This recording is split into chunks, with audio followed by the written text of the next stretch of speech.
Order, order. The clerk will now proceed to read the title of the private bill set down for today. Royal Albert Hall Bill, Lords, second reading. Second reading what day? Tuesday the 1st of July, Mr Speaker. Tuesday the 1st of July. Motion on the Committee of Selection, whip to move. Whip to move. The question is, that's on the order paper. As many other opinions say aye. Aye. The contrary, no. The ayes have it. The ayes have it. We now come to questions. Secretary of State for Foreign, Commonwealth and Development Affairs, Dr. Simon Offer. Question number 1. Minister.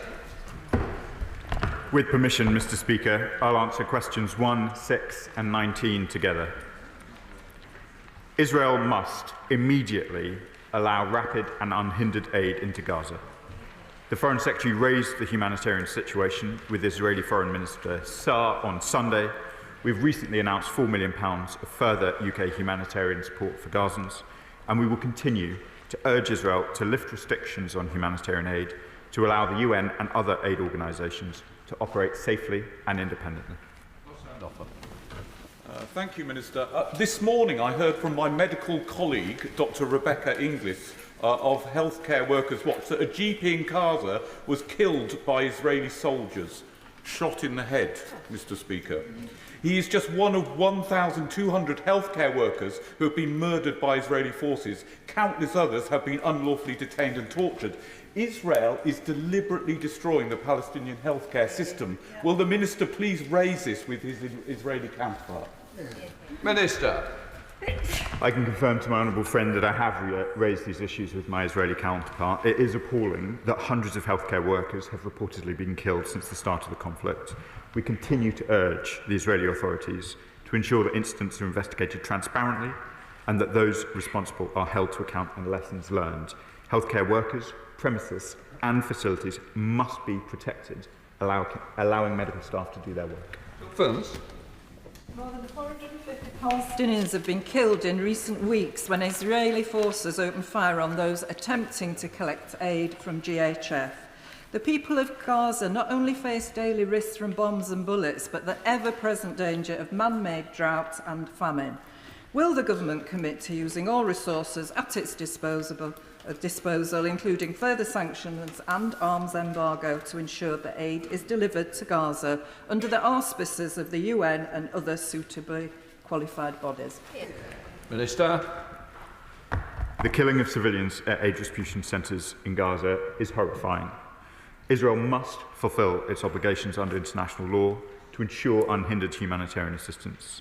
I won't speculate about future sanctions or arms embargoes, but we do continue to engage with our partners and will not hesitate to further action if the government of Israel does not change course. Mr Speaker, Musa Abu Darabi is just one of hundreds of Palestinians who have been killed trying to access food from the Gaza Humanitarian Foundation in recent weeks. 15 international human rights organisations have now warned that the GHF may face legal consequences for aiding and abetting or otherwise being complicit in crimes under international law, including war crimes, crimes against humanity or genocide. Will the Minister join me in condemning the murder of desperate and starving people, and what assessment does he make of the GHF's legality? Minister. Mr Speaker, no one should risk death or injury to feed their family. And as I said in this House on the 4th of June, Israel's aid delivery measures are inhumane. We will not support any mechanism that endangers civilians. And we've continuously called on Israel, including most recently on Sunday, to immediately allow the UN and aid partners to safely deliver all types of aid at scale. Desmond Sway. On 3 occasions, the Minister, in answering this question, has said Israel must. What will he do if Israel doesn't? Minister. Mr Speaker, as the honourable gentleman knows, this government has taken a series of actions in response to developments in Gaza. We will continue to take such actions until the situation changes. Alex Easton. Thank you, Mr Speaker. What is the government's assessment of how effectively medical aid can be delivered to those in need in Gaza, including the remaining Israeli hostages? Minister. Mr Speaker, aid can be delivered effectively into Gaza. There is an established mechanism through the United Nations and its partners. We want to see those mechanisms in place, but the honourable gentleman raises the vital question of ensuring that the hostages themselves get sufficient access to food. Both my right honourable friend, the Foreign Secretary, and I have heard directly from Eli Sharabi, a released hostage, who talks about the deprivation of food from hostages by Hamas. That must stop, and they must immediately release all hostages. We're a Hobhouse. Mr. Speaker, my Bath constituents have watched in horror as Israeli forces have reportedly killed over 400 Palestinians and injured thousands more in aid distribution centres in Gaza.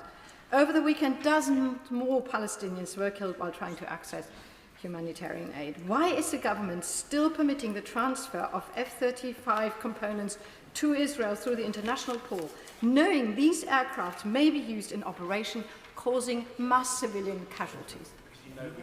Minister. Mr. Speaker, we've set out the reasons why the government has had to make special measures in order to ensure that the F-35 programme continued to operate, including our continued role in the global supply, the global spares pool, which is in the United States.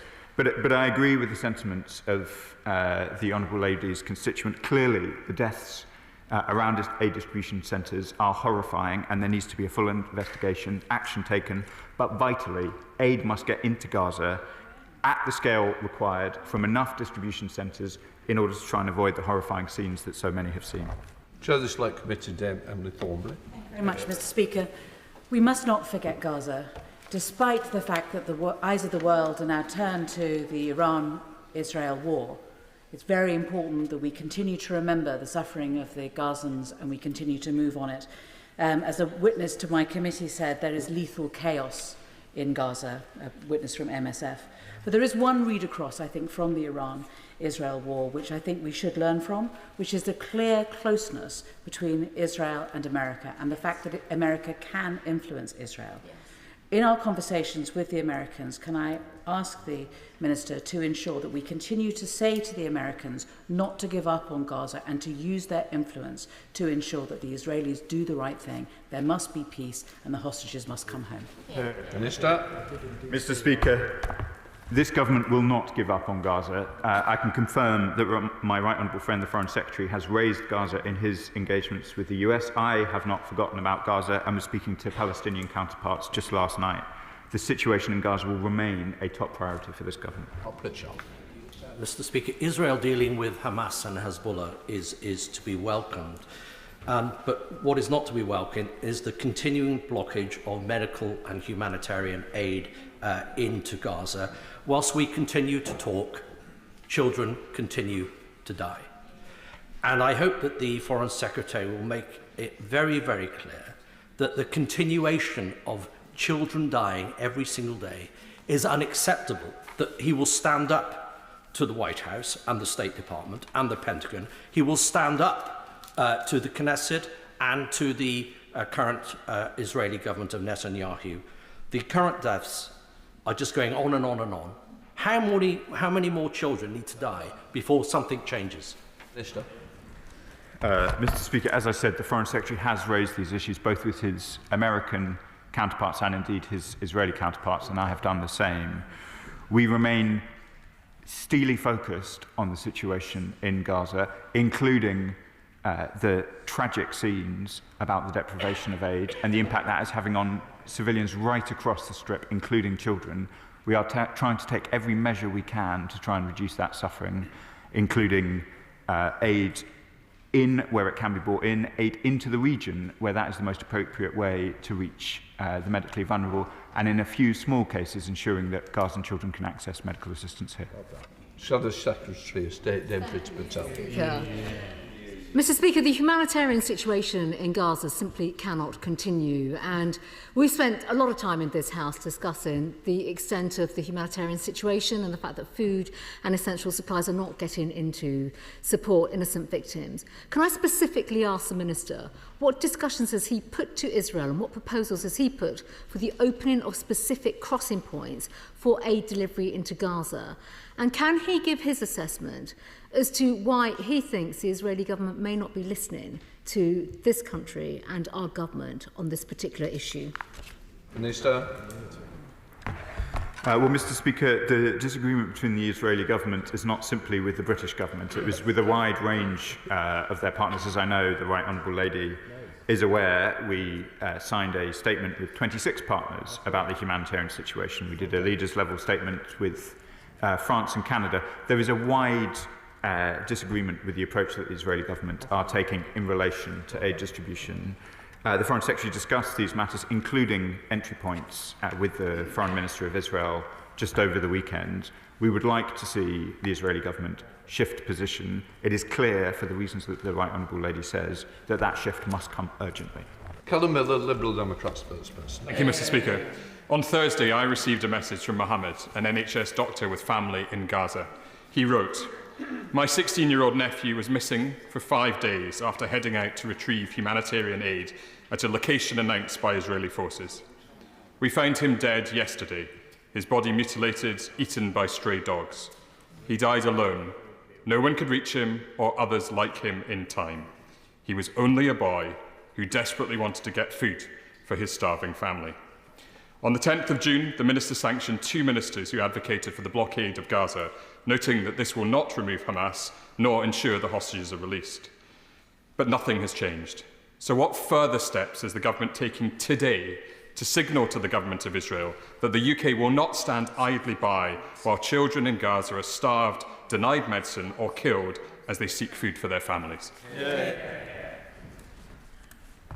honourable gentleman shares with the House a heartbreaking story, and I know it is one of thousands of lives lost in Gaza. The situation is intolerable, and we will continue to take further action. As I said, the Foreign Secretary raised this issue with the Foreign Minister on Sunday. Clearly, there have been significant developments in the Middle East since the 10th of June.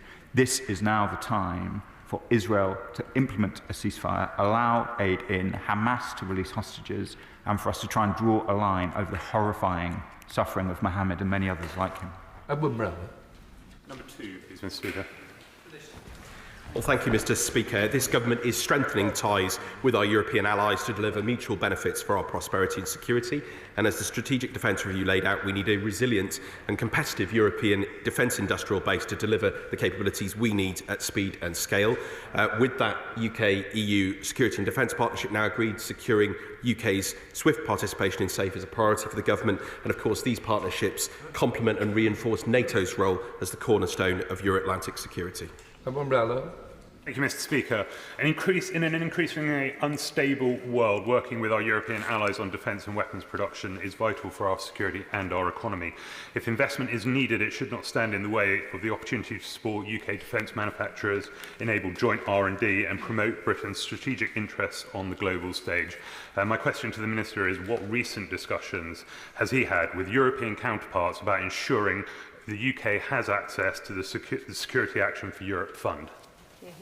Minister. Well, Mr. Speaker, I've been having regular conversations, as has the Foreign Secretary and colleagues across the MOD and the Cabinet Office. I was in Poland just last week discussing with our Polish allies our important collaboration, and of course the week before that in Rome with the Weimar Plus group. So these are active and ongoing conversations, and they are absolutely crucial. I agree with him at a time of such geopolitical uncertainty. Question number 3, Mr. Speaker, please. Thank you. Secretary of State. We're proud to be founding partners of Gavi. We've invested over $5 billion since 2000, helping to immunise over 1 billion children. Gavi's enjoyed good cross-party support in this House, and I'm looking forward to updating the House accordingly. Sean. Mr. Speaker, I can thank the Secretary of State Foreign Secretary very much for his response. I very much warmly welcome the Prime Minister's repeated assurances that vaccination remains an international development priority, and also with the Foreign Secretary as to the day ahead of tomorrow's high-level pledging summit. Does the Minister agree with me that the UK must continue to make a significant contribution to Gavi, the Vaccine Alliance, to ensure that millions of children are protected from some of the world's deadliest yet treatable diseases such as malaria? Thank you so much. Foreign Secretary. Well, I'm not going to anticipate the announcement that we may make tomorrow, but I'm hugely grateful that the honourable gentleman has raised this issue. We are a proud founding member of the Global Fund. We were very pleased to co-host the Global Fund's 8th replenishment alongside South Africa, and I look forward to making an announcement very shortly. Lisa Smart. Question 4, Mr. Speaker. Foreign Secretary. We've renewed engagement with our allies to pursue all lawful avenues to make Russia pay for Putin's illegal war on Ukraine, and I've engaged with partners on this as G7 foreign ministers, and I look forward to speaking to partners at the NATO Hague Summit later on today. Mr. Smart. Thank you, Mr. Speaker. I saw for myself the impact of Russia's barbarism in Kyiv and Chernihiv last month, and I heard directly from some of those brave Ukrainians who had been subject to war crimes in Yehidny. There is a lot going on in the world at the moment, but what assurances can the Foreign Secretary give the House and those Ukrainians waiting to be able to go home that he is straining every sinew so that Russia pays for its crimes and pays for its war crimes? Sarah Stace. Our support is ironclad.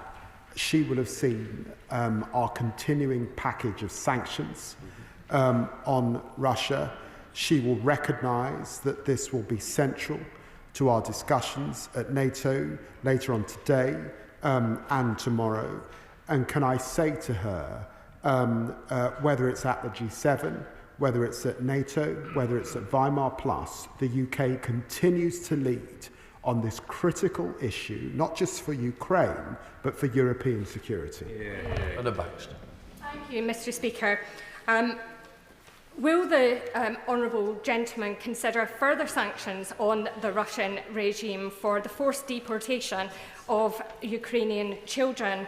In recent peace talks, the Russian delegation proposed an exchange of prisoners of war for Ukrainian children that had been stolen from their homes, equating combatants with children who receive special protected status under international law.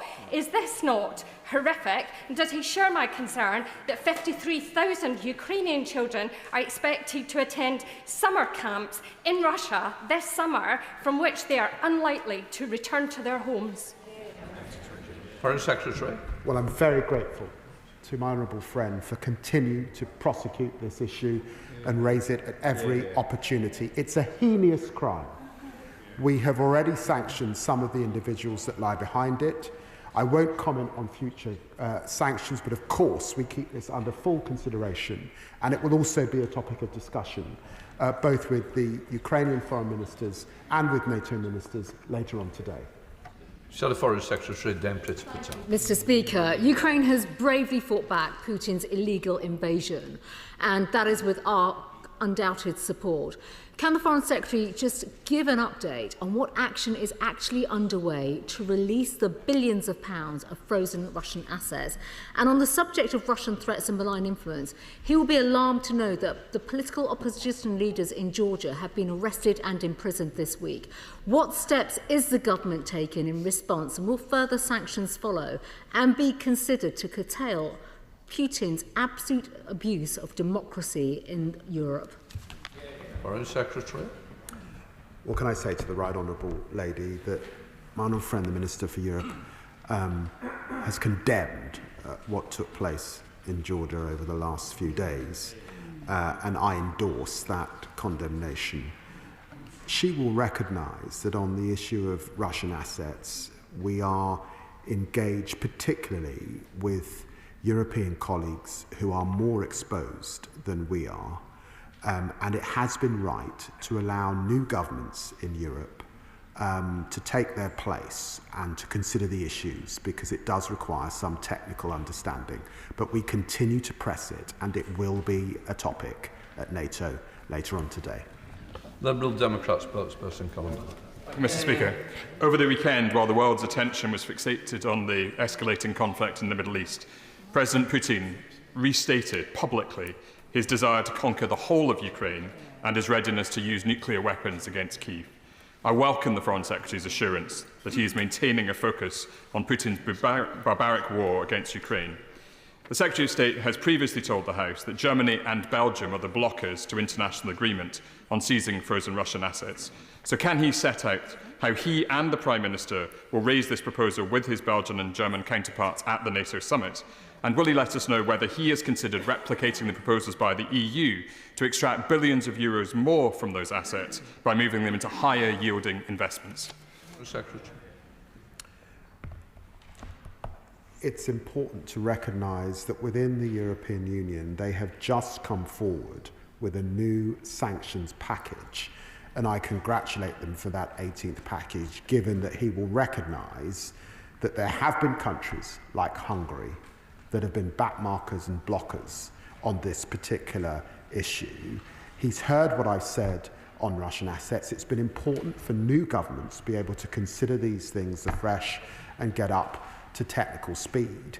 The way forward must be to pool those assets so all of us bear joint liability, as it were, and these discussions continue apace.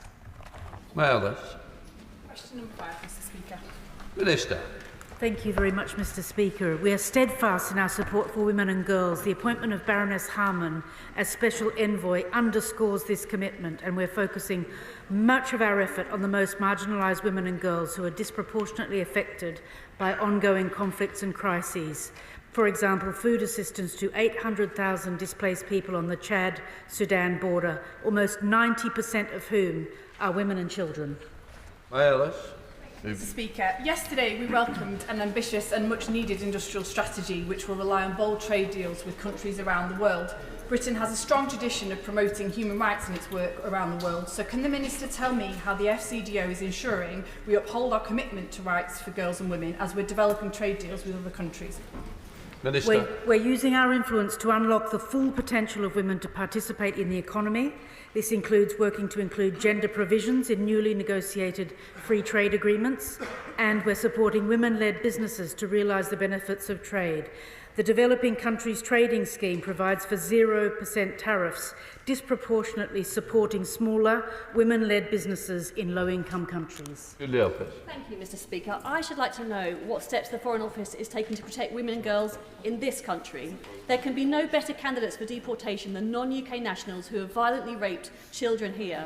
After the Casey report into the gang scandal last week, ministers promised that they would do everything they could to get the men involved deported. So can the Foreign Secretary confirm that he has already told Pakistan that British aid and diplomatic visas will be withdrawn if convicted rapists are not taken back? The Minister, have you got something to add to the question? I think this is probably a Home Office question, but we will do all that we can in the Foreign Office to support anything which supports victims and brings people to justice. Right, Wyndham Morton, Shadow Minister. Thank you, Mr. Speaker. Education is a basic right, and ensuring quality education for every girl is essential to building a more equitable world. In 2023 in Government, we launched the Women and Girls Strategy to deliver on the 3 E's: education, empowering women and girls, and ending violence. Does the Minister stand by the commitment to ensure that at least 50% of aid reaches women and girls? And most importantly, will she confirm the 2025-26 ODA spending for global education following the spending review? Minister. We are committed to supporting women in all that we do, and we are supporting, for example, 200,000 displaced children with education interventions in Sudan and reaching Sudanese refugee populations in 6 countries through £14 million of funding for Education Cannot Wait, which I think she may know from when she was a minister, or was that one of the programmes which she cut when she was a minister? But the UK support through the International Finance Facility for Education will unlock up to £1 billion in additional and affordable education, and our equality impact assessment will be published shortly so that she can analyse the exact pounds and pence. Brian Leeson. Question 7, please, Mr. Speaker. Minister. Mr. Speaker, the UK operates one of the most robust export control regimes in the world. One of our first acts in government was to review and suspend export licences that could be used by the IDF in Gaza. We have successfully implemented that suspension and continue to refuse relevant licence applications. All export licences are kept under careful and continual review, and we can suspend, refuse or revoke licences as required. Thank you very much, Mr. Speaker. The war criminals of Benjamin Netanyahu's government are carrying out the most vile human rights abuse and genocide. At the same time, the UK carry out the training of Israeli military personnel, facilitate almost daily spy flights that provide intelligence, and there is a continued exporting of military equipment to Israel.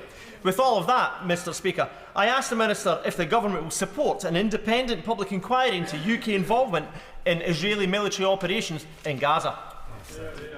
Minister. Mr. Speaker, I think it's important to be focused on the facts at issue. We're not supporting spy flights. We have a limited presence in order to try and find hostages in Gaza for reasons that the whole House would understand and support. There are less than 10 IDF personnel receiving any training in the UK, and that training is academic and non-military in its nature. We are not arming Israel's war in Gaza. We categorically do not export any bombs or ammunition for use in military operations in Gaza. My honourable friend asked about an independent inquiry. The government welcomes scrutiny. I welcome my time in this chamber, and on the questions at issue in relation to arms sales, including in relation to the F-35 programme, there is a judicial review on which we will hear findings shortly. There is plenty of scrutiny on this government on these issues. Andrew George. Thank you, Mr. Speaker. Sorry, I didn't catch it straight away. Would the government let us know what assessment they've made of Israel's stockpile of nuclear weapons? Minister. I think, Mr. Speaker, that the honourable gentleman will understand why I wouldn't comment on these issues from the dispatch box. Brian Matthew. Question number 8, Mr. Speaker. Minister. Well, thank you, Mr. Speaker. Our work on water, sanitation and hygiene helps deliver development objectives on global health, climate and growth. We are supporting 8 countries in Africa and Asia to develop climate-resilient water, sanitation and hygiene services and prevent the spread of diseases, including cholera. We're working through the World Bank and through the Water Global Challenge programme to reach 300 million people with water services by 2030. Brian Matthews. Mr. Speaker, a recent polling by WaterAid and YouGov shows that access to water, sanitation and hygiene is the #1 priority the UK public want to see funded through UK aid. This makes sense given that water underpins global health, keeps girls in school and builds climate resilient communities. So does the Minister agree it's one of the smartest and most cost-effective ways to deliver the UK's development goals? Because without access to safe water, sanitation and hygiene, there could be no meaningful progress in any of these areas. Thank you. Minister.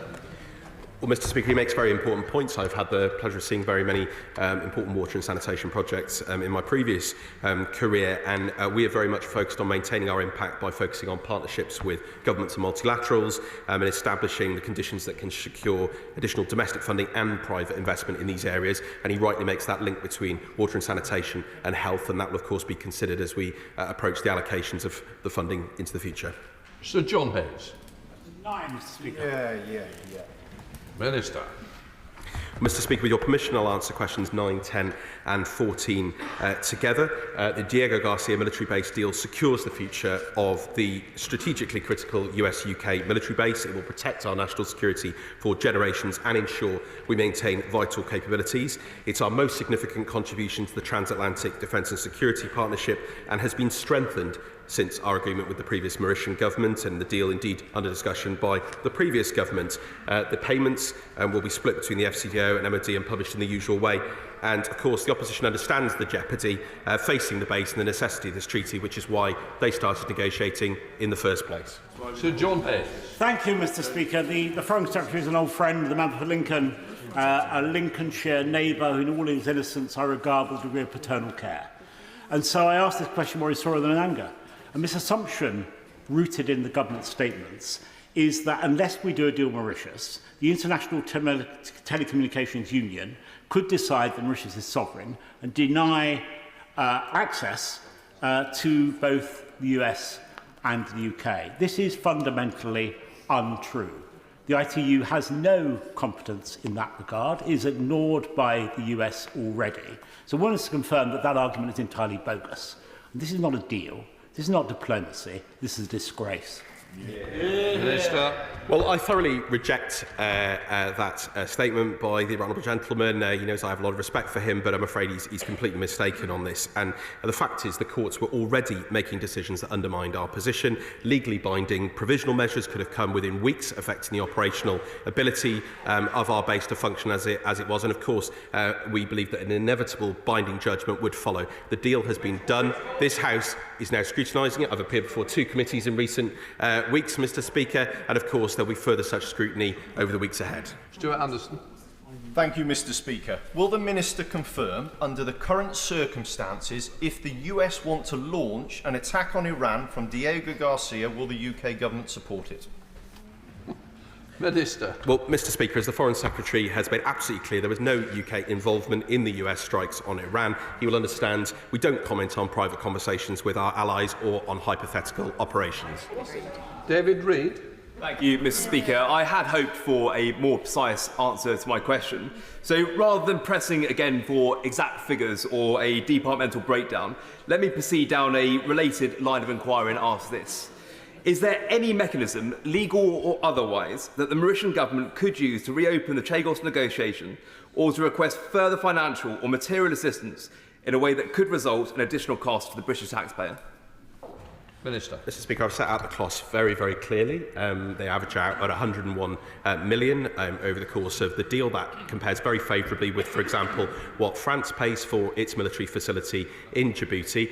This treaty has been entered into in good faith between the UK and Mauritius. It will be legally binding, and we're absolutely clear that it's compliant with international law and all of our other obligations. Lord MacDougall. Mr. Speaker, when the Foreign Affairs Committee were recently in Washington, we raised the Diego Garcia deal with the administration. And, Mr. Speaker, they could not have been more enthusiastic for this deal because they recognise that it secures our strategic interests in the area. Does the Minister agree with me that it's maybe time for the people in the benches opposite, the members in the benches opposite, to stop playing politics with national defence? Reversed Iran. Minister, that would have been. Well, Mr. Speaker, I couldn't agree more. This deal is supported by the United States, it's supported by our Five Eyes partners, it's supported by India. It secures our national security, the security of our allies and this base well into the next century. As I've said repeatedly many, many times, if there wasn't a problem, why did the previous government start negotiating? Shadow Minister Andrew Ross. Mr. Speaker, Labour's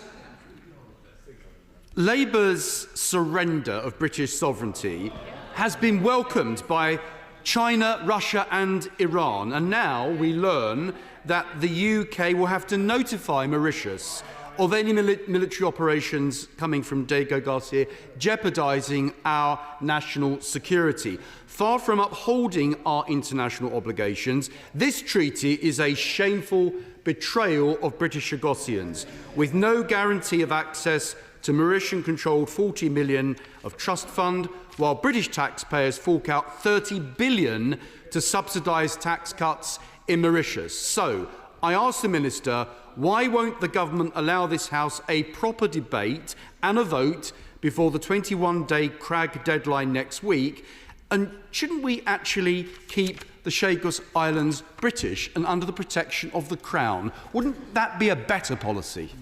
Minister. Well, Mr. Speaker, half of his question was rhetoric and half of it was completely wrong, and he might want to consider correcting the record on a number of points. We do not have to inform Mauritius before undertaking military action from the base. It's regarding expedition information after actions. There is no fettering of our ability to operate from there. The costs he quoted were simply wrong. It's 101 million averaged over. The total net present value of the payments is 3.4 billion. There have been all sorts of wild figures pasted around, Mr. Speaker. They don't reflect the reality. This is considered by the government actuaries, and I really, really do hope, given the wide geopolitical threats that this country and our allies face at the moment, that he would come with some more serious questions. Oliver Ryan. Question number 11, please. Well done. Foreign Secretary. The United Kingdom and Saudi Arabia are historic allies with a modern partnership. I met His Highness Prince Faisal bin Farhan immediately after the first Israeli strike, signifying the significance, strength and trust in the relationship, and the Prime Minister visited Riyadh for his first Strategic Partnership Council with His Royal Highness the Crown Prince, where he committed to an ambitious programme of cooperation and enhanced mutual prosperity. Oliver Ryan. Thank you, Mr. Speaker. I thank the Secretary of State for that answer and declare my interest as the chair of the all-party parliamentary group on the Kingdom of Saudi Arabia. Saudi Arabia is an important partner for trade, for peace in the Middle East and for the combating of terrorism around the world. With reference to recent events in Iran, how is the Foreign Secretary utilising our relationship, involving the Saudi government in our own de-escalation efforts in the region? Foreign Secretary. Well, I found it hugely beneficial to be able to speak to His Highness Prince Faisal so closely over the last few days at the outbreak of this crisis, and then again in the last 48 hours. We stay in close touch. They're a key ally, and of course we were worried about how the situation would affect regional allies like Saudi Arabia. But there's so much that we can do together, not just on security, of course. On trade, our trade has grown by 70%, and we remain committed to growing our total trade to 30 billion by 2030. Thank you, Mr. Speaker. Creation of the Abraham Accords was one of the achievements of the first Trump administration, and the President of the US has said that he aims for the Kingdom of Saudi Arabia to join those accords. What is the UK government doing to encourage that process, and what preconditions does he believe Riyadh has for joining the accords? Foreign Secretary. Well, the honourable gentleman raises a good question, and we should remember, when thinking about October the 7th, that one of the objectives of Hamas was to tear apart the prospects of normalisation in the region. And notwithstanding the horrors and the pain that the crisis in the region has over these last months, the Abraham Accords and the changed relationship with so many Gulf partners particularly, but also other Muslim countries and Israel, is important to keep hold of. We continue to discuss these issues, but there are no prospects until we get to a ceasefire. Lewis Atkins. Number 12, Mr. Speaker. Minister. Mr. Speaker, the safety of British nationals is our first priority. We are providing support and advice to more than 1,000 British nationals as they seek to leave the region by land and air. We have deployed teams to Israel, Cyprus, Egypt and Jordan. Our embassy in Tehran has been temporarily withdrawn, but continues to provide support to British nationals in Iran remotely. We have bolstered teams in neighbouring countries to support British nationals seeking to get to safety. And when Israeli airspace opened yesterday, we ran our first RAF evacuation flight, and I can confirm to the House now that we will fly another today. Thank you, Mr. Speaker. British nationals in Israel, including the daughter of my constituents, remain concerned about their safety.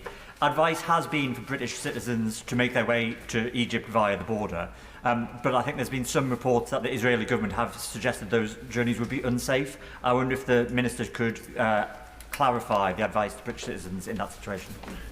Minister. Mr. Speaker, travel advice is the best source of advice for British nationals in Israel.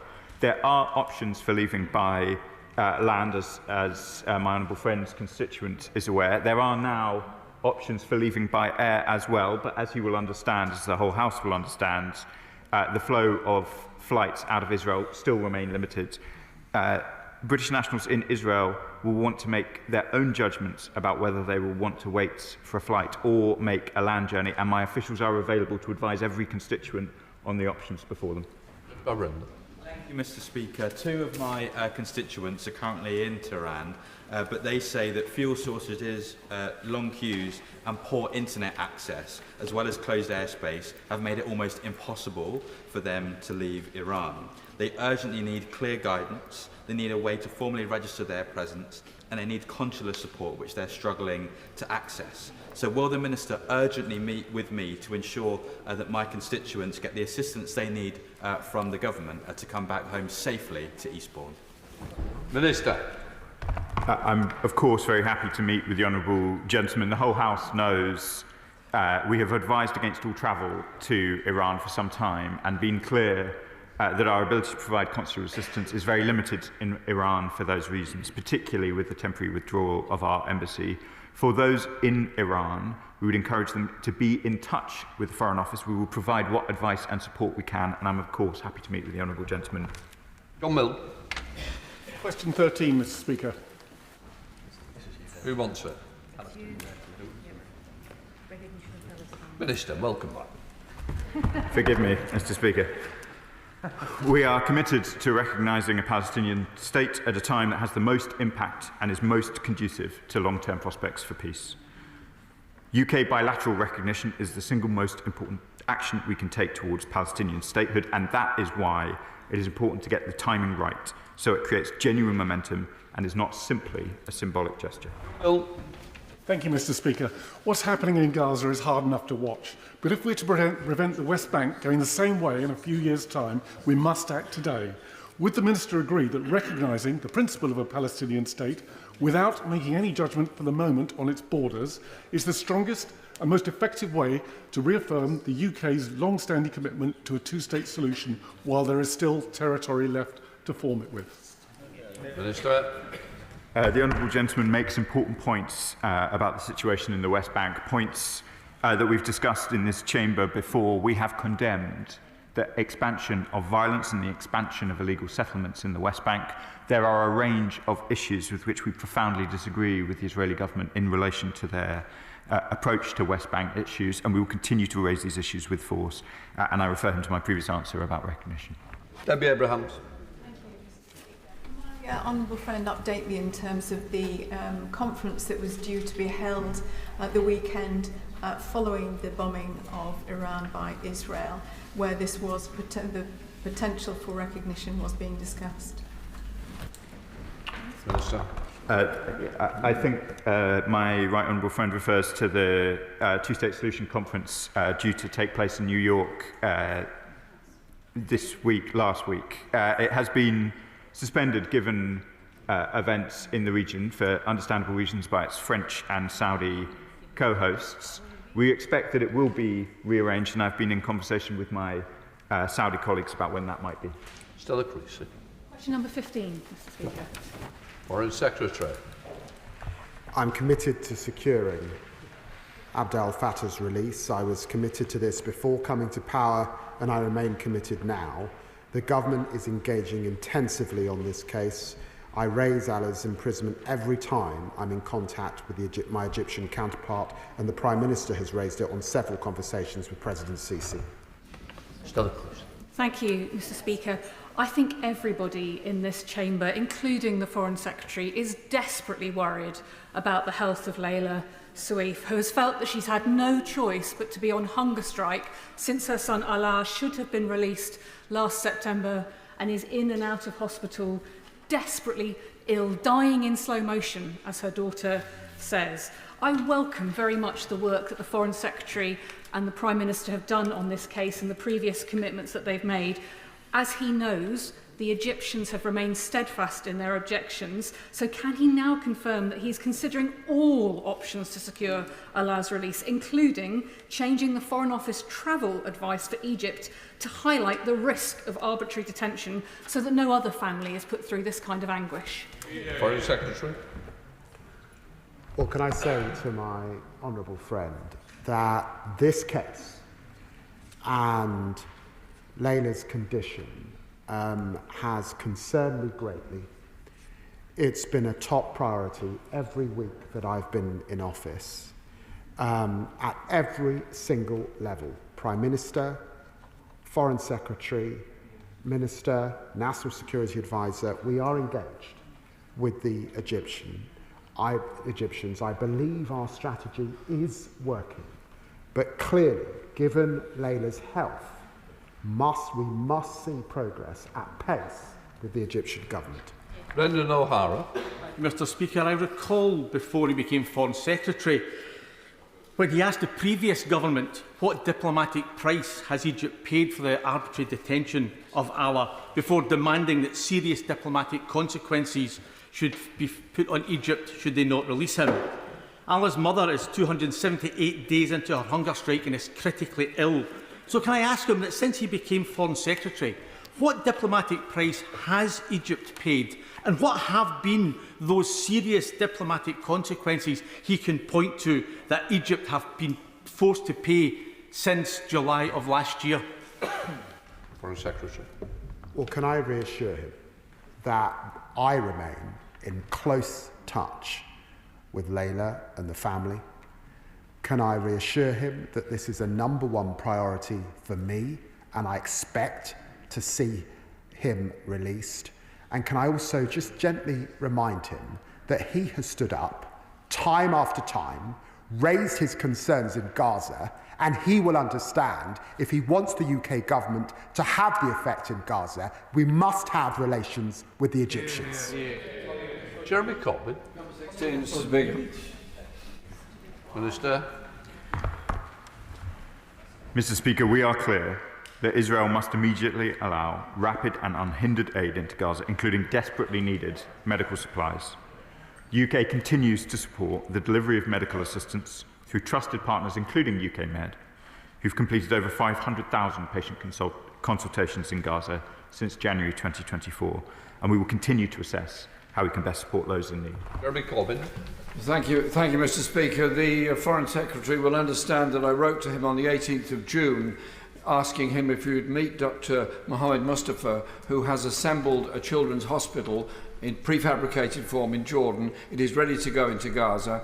It will be able to help the 400,000 children in northern Gaza who at the moment have no access to any medical facilities at all. This is desperately urgent. Can I ask him to meet with Dr.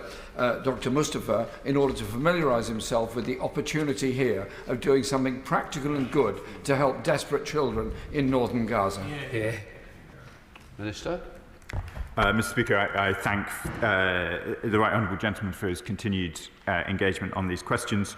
We have discussed at this dispatch box many times the restrictions on aid getting into Gaza, including in relation to construction materials. I'm very happy to take a further look at this specific proposal and see if there's anything we can do. Thank you, Mr. Speaker. The Al-Hali Hospital in Gaza, which is run by the Anglican Church in Jerusalem, has repeatedly been bombed. Earlier this month, the hospital's compound was hit, killing 5 people, including a father escorting his son to surgery.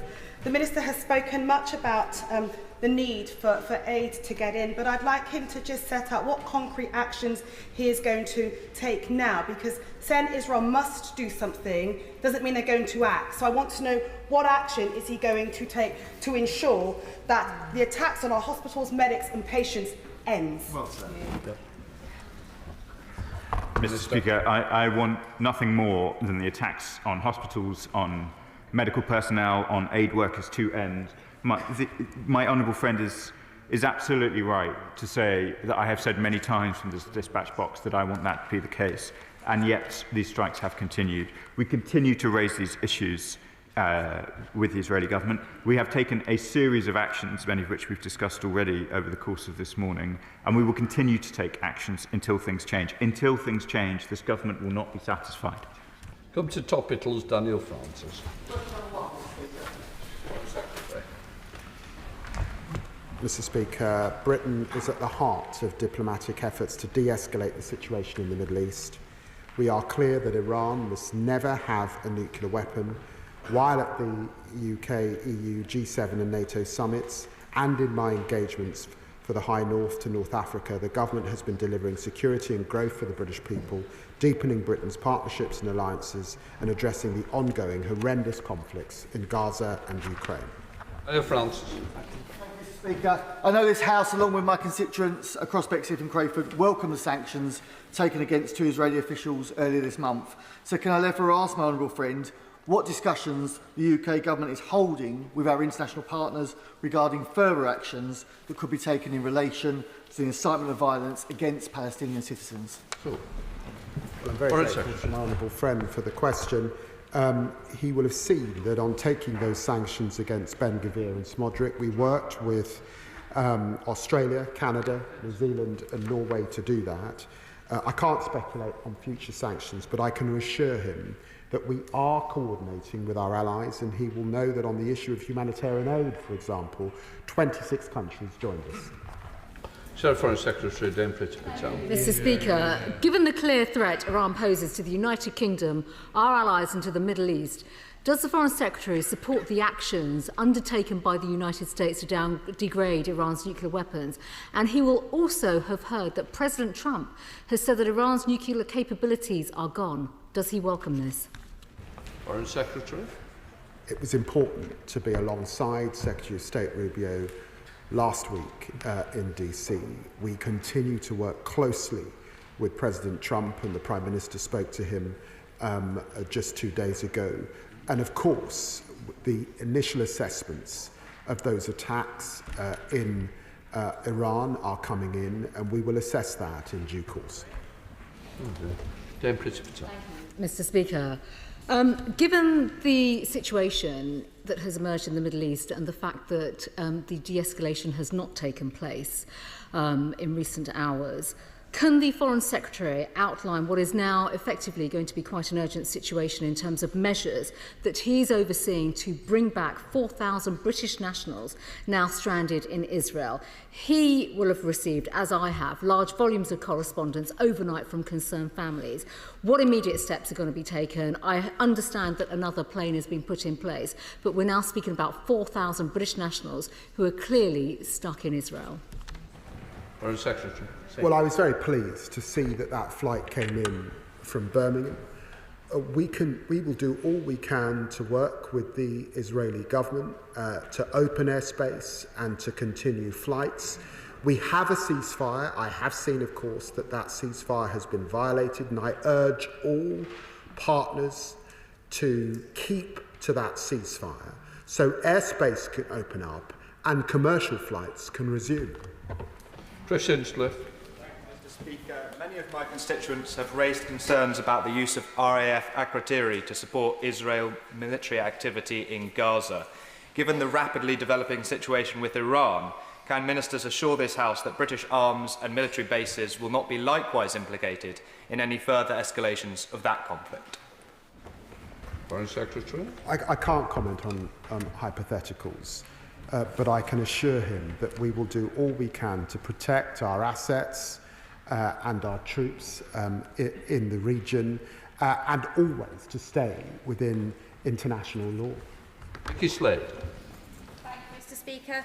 The UN Children in Conflict report showed that violence against children increased by 25% last year. It doesn't even include what's going on this year. The Israeli government is listed as the most prolific perpetrator of grave violations against children for a second year running, making it the most dangerous place on earth to be a child.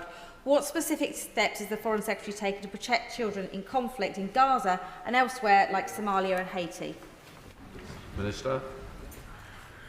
The Honourable Lady raises vital questions about the status of children in Gaza, and in response to one of her colleagues, I set out some of the measures that we have taken already.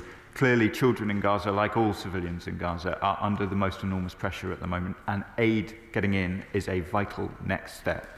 Where children from Gaza are outside of the region, so in particular in Egypt and Jordan, we have provided support to them there, and in a very limited set of cases where specialist medical attention that is only possible from the UK is the case, in a few limited cases, we have brought children from Gaza to the UK. Mr. Speaker, almost daily now we hear reports of Israeli forces opening fire near aid distribution sites in Gaza. People cannot even access basic food supplies without risking their lives. Given the horrific level of suffering we can all see taking place, is it not time, Minister, to end all arms sales to Israel and to recognise the state of Palestine? Foreign Secretary. We have banned arms sales that could be used in Gaza. I'd want to reassure honourable friend of that. We liaise with the French and the Saudi Arabians despite the suspension of their conference. I think the intention is to resume in September. Lexington. Thank you. Thank you, Mr. Speaker. At the Foreign Affairs Committee yesterday, the Minister for the Overseas Territories was unable to give clear guarantees on the future of the marine protected area once sovereignty is surrendered to Mauritius. Does the Foreign Secretary accept that his Chagos surrender deal does not currently secure the marine environment, and that a future environmental protection agreement may result in the UK paying even more money to Mauritius? Minister. Well, it's a shame the tone of his question, Mr. Speaker. I thought we had a very constructive conversation yesterday, and I took on board the points that he and the chair of the committee raised. I can assure him that that marine protected area is a key part of our agreement with Mauritius, and this government is committed to protecting our oceans and natural resources globally. Thank you, Mr. Speaker. Tulsi Gabbard, US's Director of Intelligence, said in March that Iran was not building a nuclear weapons, as did the UN Atomic Energy. But a day before conference to recognise Palestine, Israel decides unilaterally that Iran has nuclear weapons and there was an immediate threat of attack, and therefore it bombed Iran.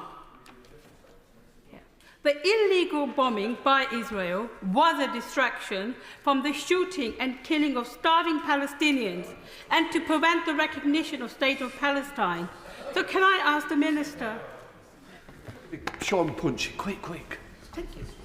Can I ask the Minister what steps are you taking to stop this killing of Palestinians and to recognise the State of Palestine? Secretary.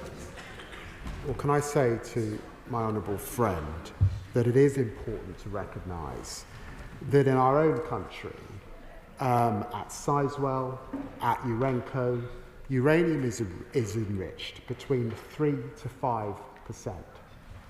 The IAEA has found 60% enrichment in Iran. Iran cannot have a nuclear weapon. We are doing all we can diplomatically to get a negotiated settlement to that problem, and of course we continue to press for aid to the Palestinians. Thank you, Mr. Speaker. The Ministers have collectively restated their commitment to a two-state solution in the Israel-Palestine conflict, but only one of those states is currently recognised. I believe there's support in this House for it, and if it was put to a vote, that would be expressed. Would that not strengthen their hand, and will the Minister bring it to a vote? Minister. Mr. Speaker, we've discussed these issues many times. My honourable friend asked me earlier why, when we say things at this dispatch box, do they not happen? It is the view of this House is clearly very important on the question of a two-state solution, but it's the job of Foreign Office ministers to try and make it a reality in practice through diplomacy. Poynton. Thank you, Mr. Speaker. Does the Minister join me in welcoming the ceasefire between Israel and Iran announced by President Trump? And although clearly the situation remains fragile, does he see an opportunity to restore stability, to develop a diplomatic solution to Iran's nuclear programme and ensuring Iran never ever has access to nuclear weapons? Foreign Secretary. Yes, I do. Shocker Adam. Thank you, Mr. Speaker. Earlier this month, the US President ordered the brutal ICE raids in Los Angeles. He called those protesting against these raids as paid insurrectionists and criminal invaders. And a few days later, a gunman assassinated Democratic politician Melissa Holtman. In recent months, figures associated with the US President have spread disinformation and polarising rhetoric via social media, even targeting a government minister. I'm sure the Minister, Secretary of State, would agree this level of political violence cannot be imposed to the UK. Order. It's topicals. I've got to get other people in. They're meant to be short and punchy. Please, let's see a quick answer now from Foreign Secretary. Well, just as you wouldn't expect members of Congress or the Senate to comment on domestic issues with our own country, I'm not going to stray into domestic issues in the US. They remain our closest of allies. Eleni Ward. Speaker, and I pay tribute to the work of the Foreign Secretary and his team for all their diplomatic effort on de-escalation in the Middle East. With the rules-based order under enormous strain, it matters more than ever that we act to uphold international law and multilateral institutions. It's almost a year since the ICJ handed down their judgment on the illegality of Israel's occupation of Palestine. Let me ask the Minister, given that senior government ministers received advice last year on the implications for the UK, when can we expect a decision on the government's response? Minister. Mr Speaker, I recognise the appetite of the Chamber to hear more about the ICJ advisory opinion. It was a far-reaching and complex judgment, and we're taking our time in our response. Sir Julian Lewis. What practical steps can the government take to support women and girls in Afghanistan who, after a period of being encouraged to liberate themselves, are now cast back into domestic servitude? Mr Speaker, it's an incredibly important question. As I think some in the House know, I negotiated with the Taliban when I was an official. It is a source of incredible personal frustration to me that the situation in Afghanistan for women has got worse and worse as the months have drawn on in Afghanistan. The Taliban need to change course, not just for the rights of women, but for the very viability of their economy and their country. Jim Dixon. Thank you, Mr Speaker. I'd like to thank the Minister for the Indo-Pacific for her support for the family of Simone White, who tragically died last year after drinking a free vodka shot in Laos. I hear very worrying reports that the hostel where this happened is due to reopen shortly under another name. Can I ask the Minister what assurance she can give me and the family that everything is being done to hold those involved accountable and to keep travellers safe from the dangers of methanol poisoning? Well, Mr Speaker, could I thank the hard-working MP for his constituents? And I met with Simone's family on the 14th of May, and of course, as he's aware, I did also meet with the Minister responsible in Vientiane, and I will raise his specific point today as a result of his intervention this morning. Glynis Maddy.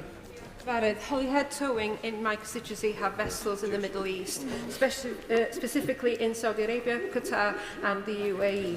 The company are keeping their crew updated to the best of their knowledge. What official advice or guidance is available for UK maritime operators working in the region?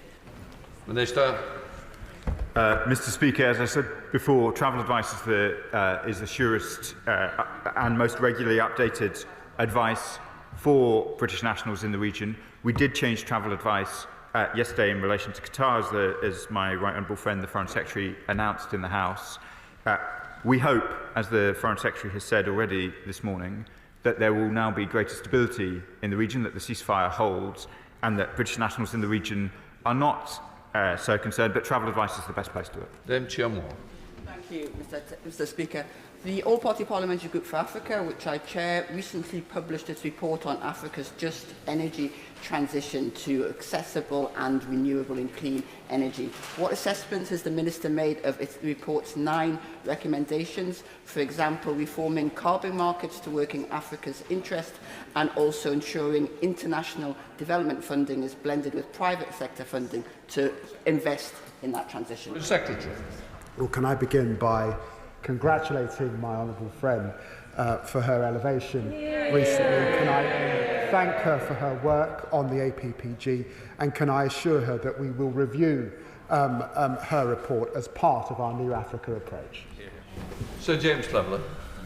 Sir, Dame Karen Pierce is one of our most senior and experienced diplomats, and I very much welcome her appointment to be an envoy to the Western Balkans. But since her appointment, we have heard precious little from his department. So can he reassure this House that we have not lost interest in the Western Balkans? Can I assure the right honourable gentleman, having been to the region twice and going back soon within the next 6 weeks, that we've absolutely not lost interest. And of course, Dame Karen Pierce is at the centre of that, alongside the Berlin process that we'll be hosting later on this year. Gurinder Singh Jaffa.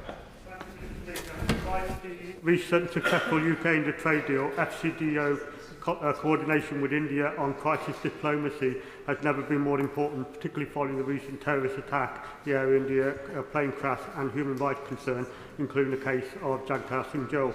Can the Secretary of State explain how security cooperation and consular support are being pursued in light of the trade deal? Mr Speaker, could I firstly say how deeply shocked and saddened we all were by the devastating plane crash in Ahmedabad. The Foreign Secretary visited India in his first month in office, and since then, of course, we've agreed that groundbreaking technology security initiative and the free trade agreement, as he said. And on the question of some of the human rights and the case of Jagtar Singh Johal, I will be meeting with the member for the family from West Dunbartonshire in hopefully this week or next, whenever our diaries can align. Nick Timothy. Thank you, Mr. Speaker. What does it say to Britain's allies and to our enemies that neither the Foreign Secretary nor the Prime Minister can bring themselves to say that the strikes against Iran were right and cannot say that they were legal? Foreign Secretary. Say to the honourable gentleman, I have spoken to Secretary Rubio every single week that I've been in office.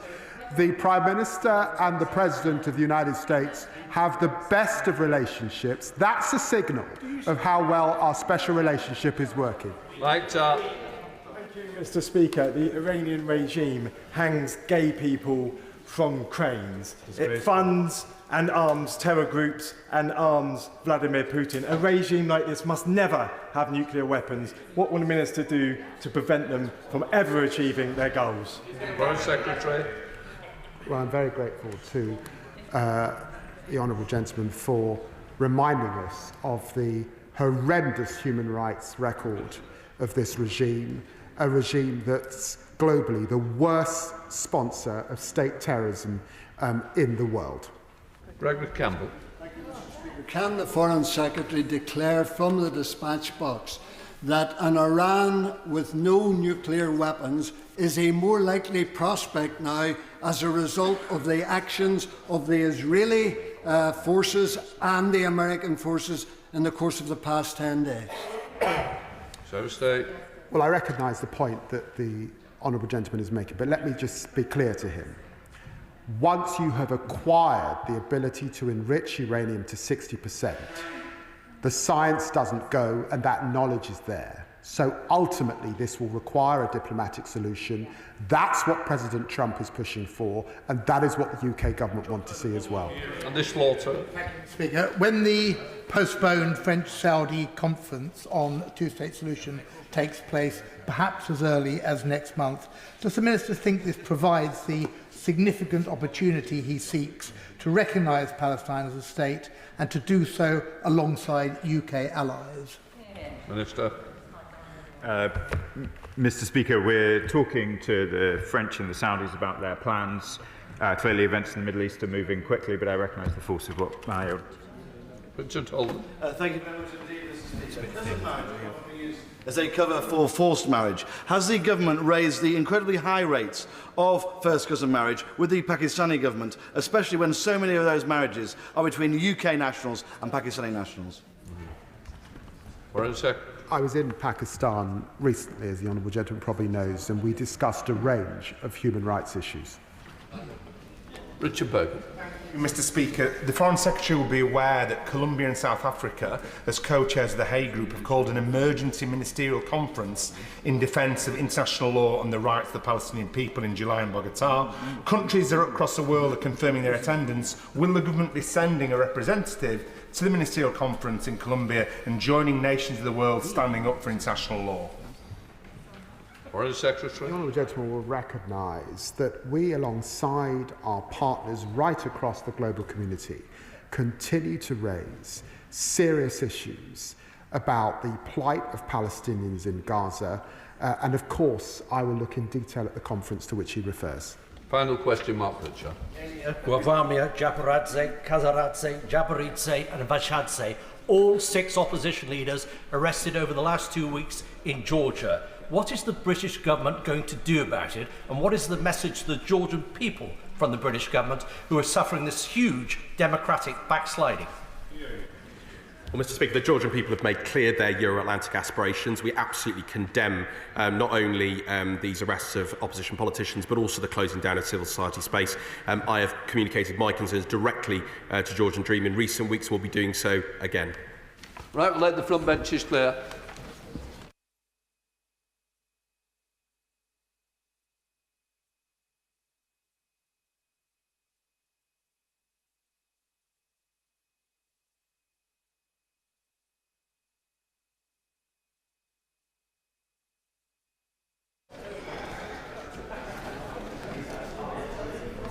Order. I wish to make a short statement about the text of the Universal Credit and Personal Independence Payment Bill.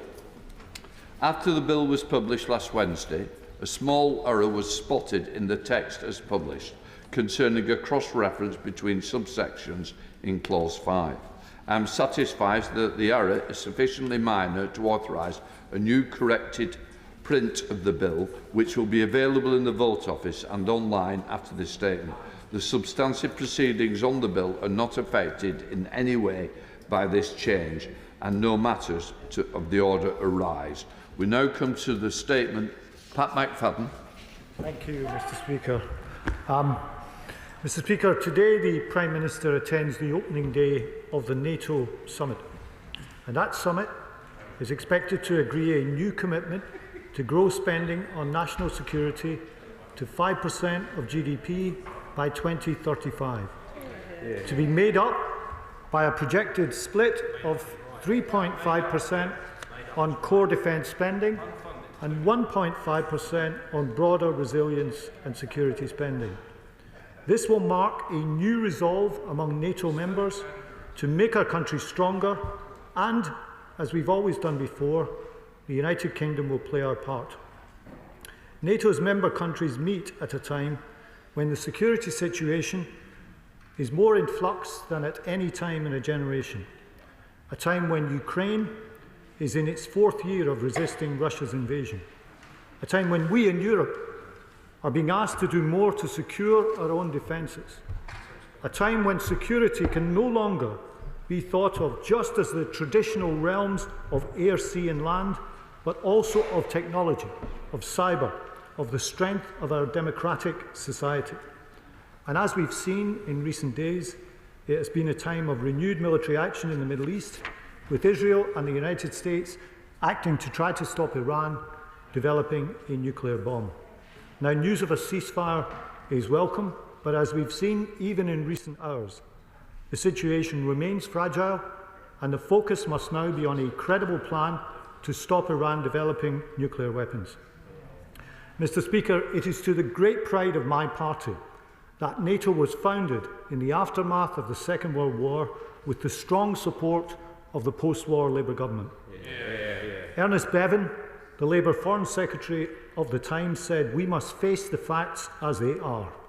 And today, in this very different age, we too must face the facts as they are.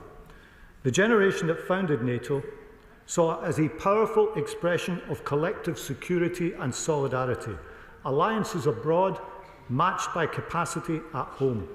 And our national security strategy, published today, made for these very different times, is inspired by those same values and those same aims.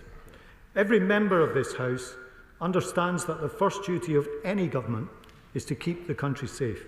That is and always will be our #1 priority. And this national security strategy sets out how we'll do that. The world has changed fundamentally and continues to change before our eyes. This is indeed an age of radical uncertainty. And the leadership challenge in times of such change is to understand, to respond and to explain. The British people understand this. They recognise we are living in a world that is more confrontational, more turbulent and more unpredictable than most of us have experienced in our lifetimes. When the Prime Minister spoke to the House in February, he promised to produce a national security strategy that would match the scale of the task ahead.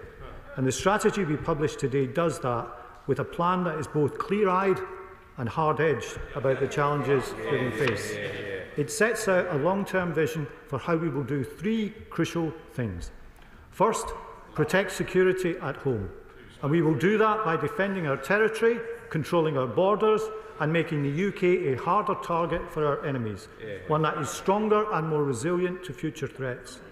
Secondly, promote strength abroad. This means bolstering our collective security, renewing and refreshing our key alliances, and developing new partnerships in strategic locations across the world. It also means a clear-eyed view of how we engage with major powers like China, where we must protect our national security and promote our economic interests. And my right honourable friend, the Foreign Secretary, will make a further statement on the China audit shortly. And thirdly, increase our sovereign and asymmetric capabilities, rebuilding our defence industries, training our people, focusing investment on our competitive strengths, and using our exceptional research and innovation base to build up advantages in new frontier technologies. All of this will make us a stronger and more resilient country. But delivering on each of these commitments will only be possible if all parts of society are pulling in the same direction. Our manufacturing, science and technology industries have to be aligned with national security objectives. Our industrial strategy, published yesterday, will help play to the UK's strengths and deepen our capabilities, and the investments that we announced in the spending review also deepen our resilience and strength as a country. A health service strong enough to cope, safe and secure energy supplies, modern housing and transport for our people, all of these contribute to a strong, united kingdom. That is why it is so important that all parts of government and businesses big and small understand that cybersecurity is national security, that our core systems and the revenues of business are being targeted by our adversaries, and why we as legislators have to ensure that our own laws, from borders to trade, fit with national security. This will take a whole system approach that reflects today's reality. National security means strong supply chains, controls on immigration, tackling online harm, energy security, economic security, border security. It transcends both foreign and domestic policy, and it all plays a role in how we make Britain a safer, more secure and more sovereign nation. And the document provides the blueprint of how this fits together. The strategy brings together everything we are doing across the full spectrum of national security. The commitment to spend that 5% of our domestic economic output on national security by 2035, meeting our NATO commitments once again. Over £1 billion we are investing in a new network of national biosecurity centres, how we are stepping up in areas like cyber capability, our anti-corruption strategy to counter illicit finance and corruption, the expansion of our legal and law enforcement toolkit, the largest sustained investment in our armed forces since the Cold War, our plan to unlock real benefits for working people from this defence investment, how we will prioritise NATO explicitly in our defence planning, a vision not only for deepening our alliances with the United States and with the European Union, but also for growing our relationships with other emerging nations.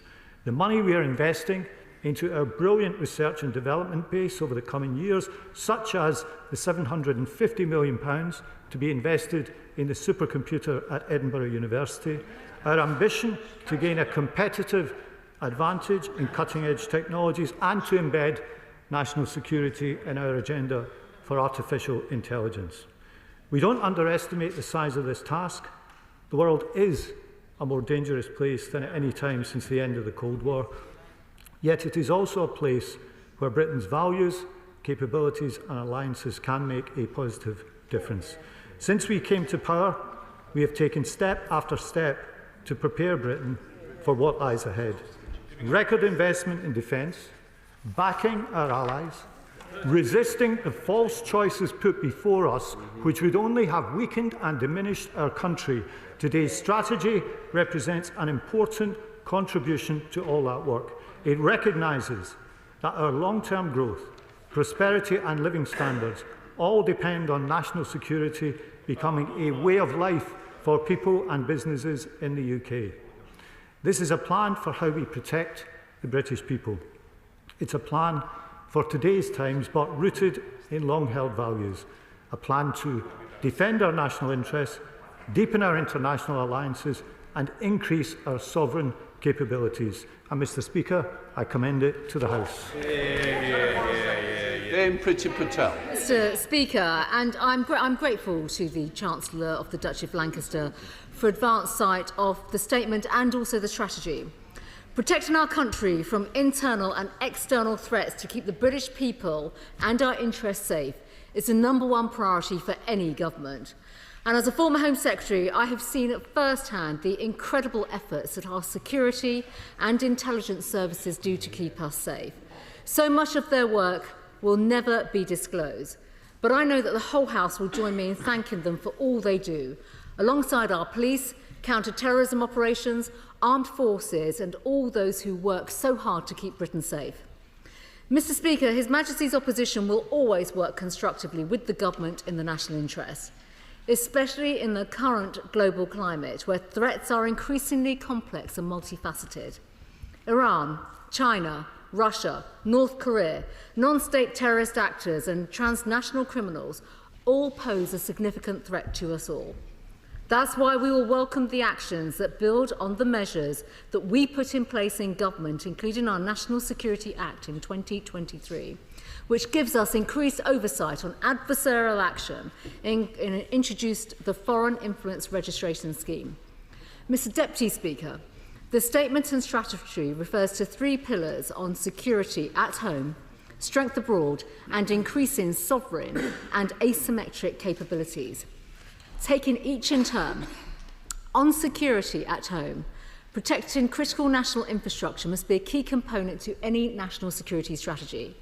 Can the Chancellor give more details on how this will work in practice and the resources that will be provided?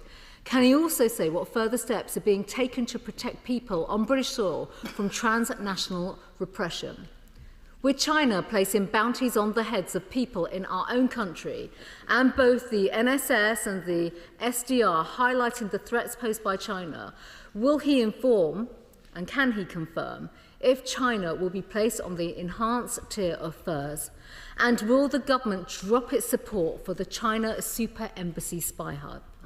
On projecting our strength abroad, the Chancellor has mentioned the NATO summit today and the commitment to increase what he calls national security spending to 5% of GDP by 2035, with 3.5% on core defence.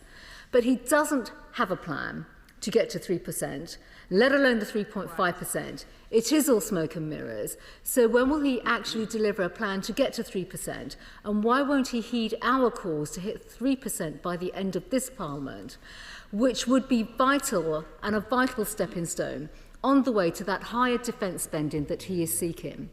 And will the government give clear information on exactly what spending will be included in the 1.5% target? Is it any new money? And can I ask, Mr Deputy Speaker, does this, for example, include the costs of Sizewell, which we have heard about recently? As well as increasing spending, we need to develop a tougher edge for a dangerous world. Given the security threats that we continue to face, will Labour's £30 billion Chagos Surrender Treaty be scrapped, as it undermines our national security and, contrary to the Prime Minister's claim, our loss of sovereignty has been publicly backed by representatives of the regime in China, Russia and Iran. The cost also hoovers up money that we could spend on much-needed defence capabilities at this incredibly dangerous time. On increasing sovereign and asymmetric capabilities, can the Chancellor explain what support will be given to private enterprise and investment to support efforts in this area?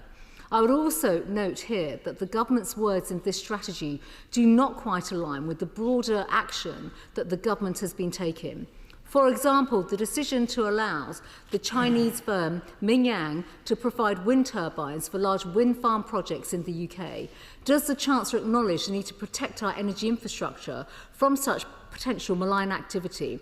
And if so, what concrete steps have been taken to increase that very resilience to our own infrastructure? Finally, on the important role of the Joint Committee on National Security Strategy and Parliamentary Oversight, we understand that the National Security Advisor, Jonathan Powell, has not been made available to the committee for questioning. The government has claimed that this would not be appropriate for him as a special advisor to answer questions from the committee. But in this particular case, it is more than clear that Mr Powell's role as a National Security Advisor puts him in a unique position, a unique senior position, and it would appear that as the lead advisor for the government's national security strategy, it's the only right body for that joint committee to have the ability to put questions to him. So given the important issue here and Mr Powell's senior role and central position, will the government now allow Mr Powell to finally give evidence to the committee to allow it to undertake its important work? Mr Deputy Speaker, we will always work to support the defence and security of Britain and engage constructively with ministers and challenge them to do everything possible to keep us safe. So I welcome the chance for these questions to be answered today. Thank you, Mr Deputy Speaker. Let me express my gratitude to the Shadow Foreign Secretary for her response and the spirit in which she put her questions and her welcome for at least broad parts of the strategy that we've published today. Let me turn to the questions that she's asked and try to address them. In terms of the resources to protect people, we made our commitment to increase defence expenditure to 2.5% of GDP, and I have to say that unlike the party opposite, we said exactly how we would pay for it, even though it meant a very difficult choice on this side of the House. On the first scheme, she will be aware that Iran and Russia have been placed on the enhanced tier. And when she asks about our approach to China, this is a serious question and we have to have a serious approach to it. Now, the party opposite during their time in government veered between the naivety of the so-called golden years, in effect, no engagement at all. We believe that both of these were the wrong approach. Instead, our approach will be marked by a desire to protect our national security and promote our economic interests. Total disengagement is not a good option for the UK, so we will be guided by both of these things, and the Foreign Secretary, as I said, will make a fuller statement on China shortly. She asks what kind of things might be included in the 1.5%. That would include things like cybersecurity, border security, telecoms infrastructure. And for those who say, what have those things got to do with defence? Be clear about this. Our opponents and our enemies know that these things are part of national security, and we should recognise that too. Finally, Mr Speaker, I'll have to say we have resisted the opposition's pleas for us to choose between our allies, and in resisting that, I believe we have a strategy here that makes our country stronger and enhances Britain's capabilities, and that is at the heart of the strategy that we put today. And indeed, we made a conscious choice to increase investment in the country's future capabilities at the spending review. This will give us increased strength in the future, and the spending we've committed to is funded, is set out in the spending review, and that's the approach that we'll take in the future too. For the Chairman of the National Security Committee, Matt West. Thank you, Mr Deputy Speaker, and can I thank my right honourable friend for this statement. I totally agree that defence and security has to begin at home, in the home and in the workplace. So this is a very welcome, comprehensive national security strategy, given its wide-ranging assessment of all the threats we face, whether it be defence, security, critical national infrastructure, and so on. There are an impressive number of work streams that have fed into this, whether it be AUKUS, whether it be the SDR, the Resilience Review, and so on. But I noticed that there was no mention of the National Security Council. So can he tell me what he's doing to ensure that there is strategic coherence across this strategy, and that it will herald a cultural change in this country in how it faces security? Thank you, Mr Deputy Speaker, and I thank the Chairman of the Joint Committee for his question. I should have said in response to the Shadow Foreign Secretary, I hope to reach a resolution with the committee soon on the matter of appearances before the committee, and I'm always happy to appear before the committee if invited. The Chairman of the committee is quite right to say to the House that publishing strategies is one thing, there has to be follow-through on them. The difference between this and some other documents produced is it is a whole system approach, looking at sovereign capability, looking at international alliances, and looking at making our country a harder target for our enemies. All three of those have to be brought together and followed through in a systematic way. Liberal Democrat spokesperson, Sarah Ullman. Thank you very much, Mr Deputy Speaker. Liberal Democrats welcome the publication today of the Government's National Security Strategy because we recognise we are living in a world that is less stable and more insecure now than at any time since the end of the Cold War. Putin's forces continue to wage their war in Ukraine, the Middle East is teetering on the precipice of a fully fledged regional war, and the actions of the United States under an unreliable President Trump are putting an enormous strain upon the post-war settlement which we have benefited from so much. And the nature of the threats that we face continues to evolve, something which has become immensely clear to millions of people across the country with the recent cyber attacks on M&S and the Co-op. And we've seen in other countries attempts by authoritarian states to meddle in free and fair elections. And that's why we welcome so much of what is contained in this strategy. It's also why the Liberal Democrats have welcomed the government's decision to increase defence spending to 2.5% of GDP, although we've urged ministers to go further. But given the new NATO target of 5% of GDP, will the government now urgently convene cross-party talks to establish a consensus on how to get there? We need to show our adversaries that we are serious about this commitment.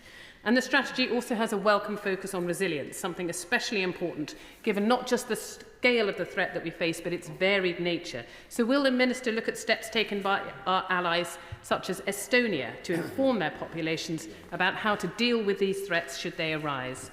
Will the Minister reflect the threat posed to our democracy by hostile actors by making protecting our democracy and national security priority? I also note the importance which this review places on sovereign, independent capabilities. Now, is this an admission from the government that under President Trump, the United States is no longer a reliable ally? And will this assessment be carried over into defence procurement, where we look to maintain an inextricably close bond with the United States? Thank you very much, Mr Deputy Speaker. Thank you, Mr Deputy Speaker, and can I thank the Honourable Lady for her comments. Let me try to go through some of the issues that she raised. She's absolutely right to draw attention to the importance of the recent cyber attacks on Marks and Spencer's, the Co-op, the legal aid system. This shows what both state and non-state actors can do, and it shows how important it is that we strengthen our cyber capabilities and our cyber defences as much as possible. In terms of being serious, the actions we have taken so far since the election show that we are serious about this. We have got a plan in place to increase defence spending to 2.5% of GDP this Parliament. It took a very difficult decision to do it, but at the spending review we showed exactly how that was going to be paid for. In terms of her reference to the United States remains a strong, reliable, deep and important ally for the United Kingdom, and the relationship between us helps to protect the British people every day.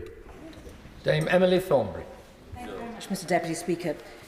In the absence of a published China audit that we've all been looking forward to so much, the National Security Strategy has been gone through with a fine-tooth comb by many of us.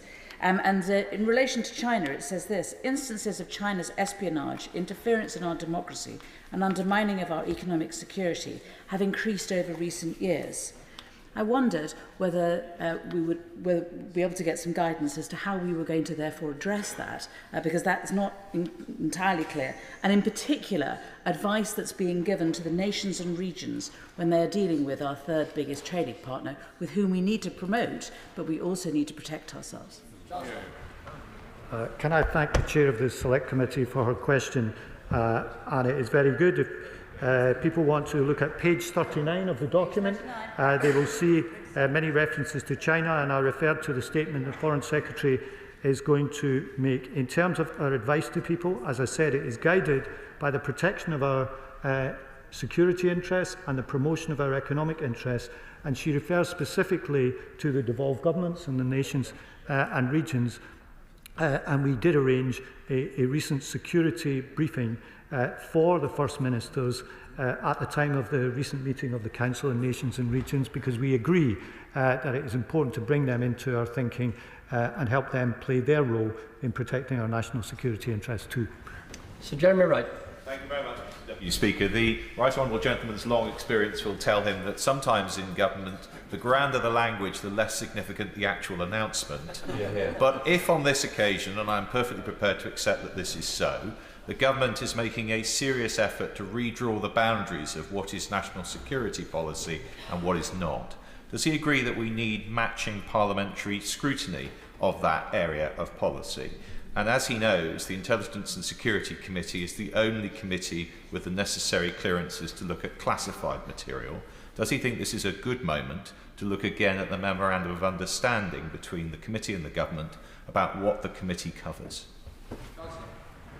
Mr Deputy Speaker, he is right to say that the document is distinguished by a broader view of national security. That is also reflected in the discussion at NATO today, where we are looking beyond the core defence expenditure on our armed forces to those other things that we've discussed which contribute to our national security.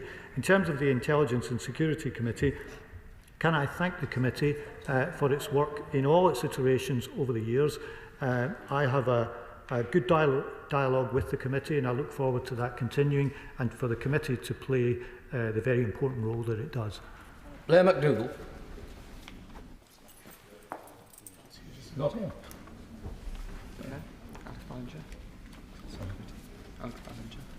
Alex Ballinger. And I welcome the Minister's focus on building up our armed forces in this more uncertain world. But is it not also vital that we focus on preventing conflict for our national security? Bringing sides together to negotiate and mediate can reduce conflict from spilling over and allow our armed forces to focus on the serious threats that he's identified in the National Security Strategy. And it is for this reason that former military chiefs, heads of the Security Service and Select Committee chairs last week wrote a letter to the PM calling for investment in peace building and conflict prevention. Will the Minister commit to using all tools in our kit bag, including peace building and conflict prevention, to keep our citizens safe? Well, Mr Deputy Speaker, I thank my honourable friend for his question. He is quite right to draw attention to the deep expertise that exists in the diplomatic service that advances our national interests in a whole range of ways every day, including in conflict resolution. And I pay tribute to the work of our diplomatic posts and diplomatic service right across the world. Mike Martin. Thank you, Mr Deputy Speaker. If you'll allow me, I'm going to read a small quote from page 10. We will continue to abide by the important principle shared by NATO and its key partners that the security of the Euro-Atlantic and Indo-Pacific regions are inextricably linked.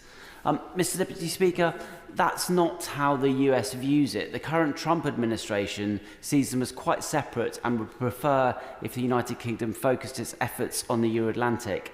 How would he explain this discrepancy? Mr Deputy Speaker, they are inextricably linked, and while the Prime Minister attends the NATO summit today, our carrier group is in the Indo-Pacific region, and so it is quite right that the strategy that we published today draws attention to our responsibilities, our ambition and our determination to act in both arenas. Alex Baker. Thank you, Mr Speaker. I welcome this national security statement. Defence begins at home, and my community play a role in the UK's security and resilience with the HQ of Standing Joint Command in Aldershot. We need to focus as much on national resilience as conventional military threats. Can the Minister share the work that he's been doing on the National Resilience Strategy? How does this fit with the National Security Strategy that is in front of us today? Mr Deputy Speaker, I thank the Honourable Lady for her question. She's right that resilience and target hardening is got to be part of our national security strategy. Resilience is about capability, it's about investment. We are determined to do both, and we'll have more to say about resilience in the coming weeks. Ian Duncan Smith.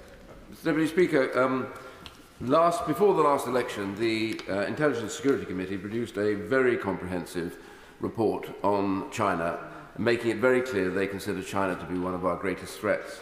And in this today, I'm astonished that in the whole report there are 3 paragraphs that deal with China, and it raises 1 or 2 issues and then proceeds to take a different decision. It talks about it being a problem with human rights, which is genocide, cybersecurity attacks on the UK, China's espionage, interference in our democracy, sanctioning people like myself, undermining our economic security, and guilty of transnational repression. It also ships arms to Myanmar, keeping that regime brutally in charge, and at the same time is building the largest navy. To what degree do 3 paragraphs satisfy the idea that surely China should be in the list of threats? Mr Deputy Speaker, I thank the Right Honourable Member for his question. Let me make clear that any sanctions on UK parliamentarians are wrong and there is no place for them. The paragraphs he referred to set out some of the position on China, but as I've said, the Foreign Secretary will make a broader statement on the China audit immediately after this statement. I would repeat again what I said in my opening remarks, that our approach to China will be guided by protecting our security interests, which we'll always do robustly, but also promoting our economic interests, and we do have an economic relationship with the second biggest economy in the world. Chris Vance. Thank you, Mr Deputy Speaker. And I thank the Chancellor of the Duchy of Lancaster for his statement here today. Another firm example of this government puts keeping its residents safe as its top priority. However, can I once again gently raise the importance of health security? As we know, there is a changing nature in warfare, and once again lobby for Harlow to be the new home of the UK Health Security Agency. Thank you, Mr Deputy Speaker. I believe that the Honourable Member is due happy birthday wishes, so let me take that opportunity and let me thank him for his tireless campaigning for the laboratories at Harlow. This is an important capability for the United Kingdom. There has been a decision awaiting for some years. I'm not ready to announce it today, but people will not have too long to wait before that's announced. Edwin Morello. Mr Deputy Speaker, the National Security Strategy document outlines an expanded meaning of national security to include areas such as food security. If food security is national security, and I certainly agree it is, then we need to increase domestic production, not cut supply support for farmers, and not increase our reliance on overseas imports from the other side of the world. Can the Chancellor outline how the National Security Strategy will be used to change DEFRA policy? Well, Mr Deputy Speaker, we do agree that food security is important. Our farmers, food producers, food retailers have been burdened with far too much increased costs and delays in recent years, and the recent agreement that we reached with the European Union will lift that burden through the SPS agreement that we've reached. That will be good news for food producers in the UK who will be able to sell and grow their magnificent products with much greater ease than has been the case in recent years. Joanna Baxter. Mr Deputy Speaker, it's vital that the UK has robust defences against biological incidents, accidents and attacks. So can my right honourable friend tell the House what steps the Government is taking to invest in our biosecurity and how this will help protect our country from the range of bio-threats that we face? I thank my honourable friend for her question. There's a £1 billion investment into biosecurity, and my Right Honourable friend, the Secretary of State for DEFRA, has been able to announce new investment in critical resources at Weybridge as part of that only today.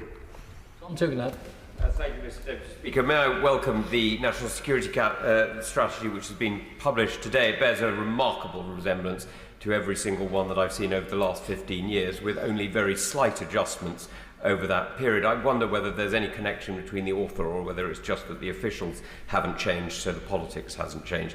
May I, however, raise the fact that the one thing that really has changed is technology. And the document that I've seen this morning bears very little connection to the democratization of technology that we've seen in the warfare from Ukraine, in Russia, or indeed Israel and Iran, or indeed the future warfare that may be waged against us by the switching off of electronic items, including solar panels and cars, by the Chinese state. Mr Deputy Speaker, I have great respect for the Right Honourable Gentleman, and I thank him for his question. He's absolutely right to draw attention to the importance of technology. I mentioned it in my opening remarks. That's why we have put such stress on having an AI action plan to make this country as strong as possible in this field. That's why we made the investment in the supercomputer at Edinburgh, and this time put the money behind it. This is a critical part of our strength as a country.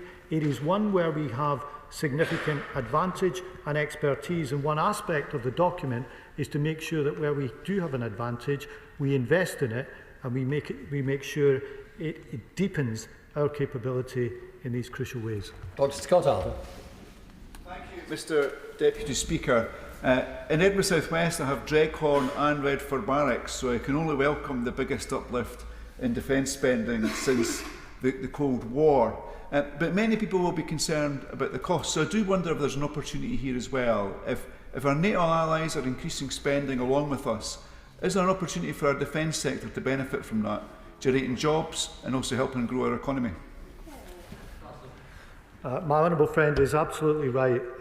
When we make the decision to increase defence expenditure, this shouldn't just be seen as direct spending on the armed forces. This is also about the supply chain, about industrial capability, about defence suppliers, and critically about the skills needed to meet our defence needs. And in that, that is why the Prime Minister has referred to a defence dividend. This is not just security policy, it's industrial policy and skills policy too. Robin Swan. Thank you very much, Mr. Deputy Speaker. Cyber security is core and central to our security at home, but a significant weakness is the security of the cabling in the North Atlantic and along the west coast of Ireland, where for too long the Irish Government has freeloaded and taken for granted the United Kingdom providing defence and security. Can I ask the Chancellor, has the Government approached the Irish Government to see if they will play or pay their part? I thank the honourable member for his question, and I recently had the privilege of visiting the Cyber Centre at Queen's University in Belfast, where they are doing fantastic work in research in this area. He's also right to draw attention to the importance of subsea cables. These carry critical data between us and overseas countries every day, and it is certainly part of our strategy to do everything that we can to protect our subsea cable infrastructure. Jessica Toll. Thank you, Mr. Deputy Speaker. Unlike the honourable member opposite, I'd like to welcome the focus on science and technology in the National Security Strategy. With a new innovation quarter being developed in Talbot Village and a local council with an aspiration to be an AI growth zone, can the Chancellor of the Duchy of Lancaster tell me how this strategy will support growth and security in my Bournemouth West constituency and across the southwest of England?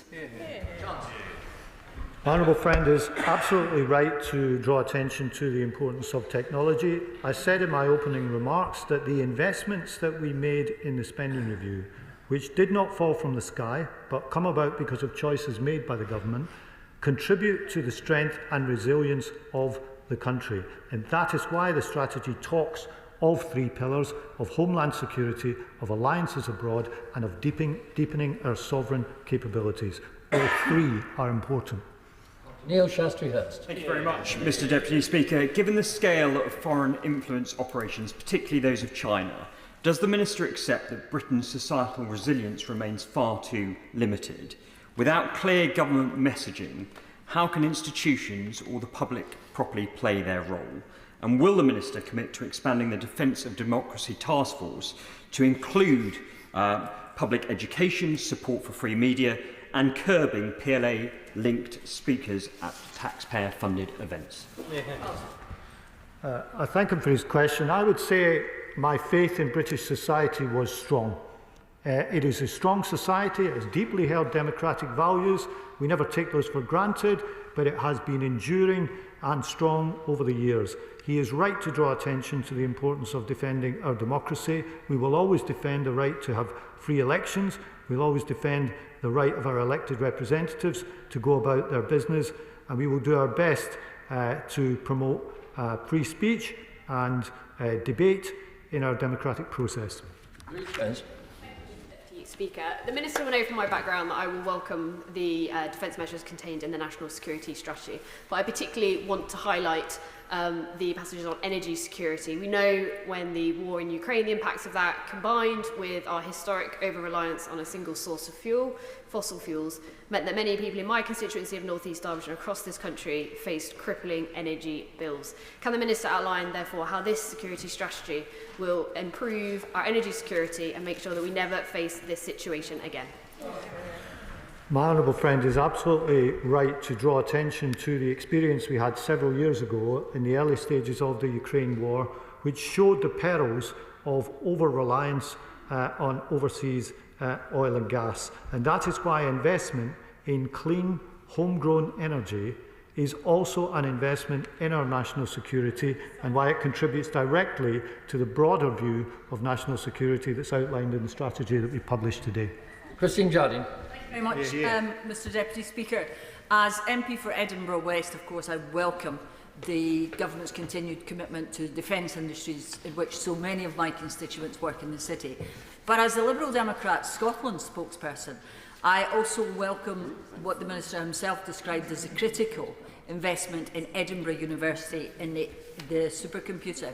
So can you tell us, please, will there be discussions with the Scottish Government to ensure that not just the national security implications of this, but the educational and economic growth opportunities are achieved for the whole country and that the whole country benefits? Thank you, Mr Deputy Speaker. I think the Honourable Lady said she was standing with two hats, and let me tell her I know how that feels. She is absolutely right to draw attention to the importance of dialogue with the Scottish Government. The Chair of the Select Committee referred to the First Minister's earlier in her question.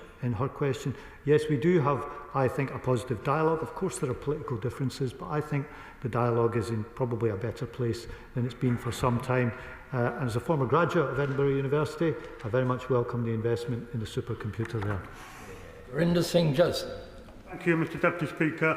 I welcome this statement and particularly welcome the intent to renew and refresh our key alliances and develop new partnerships in strategic locations across the world.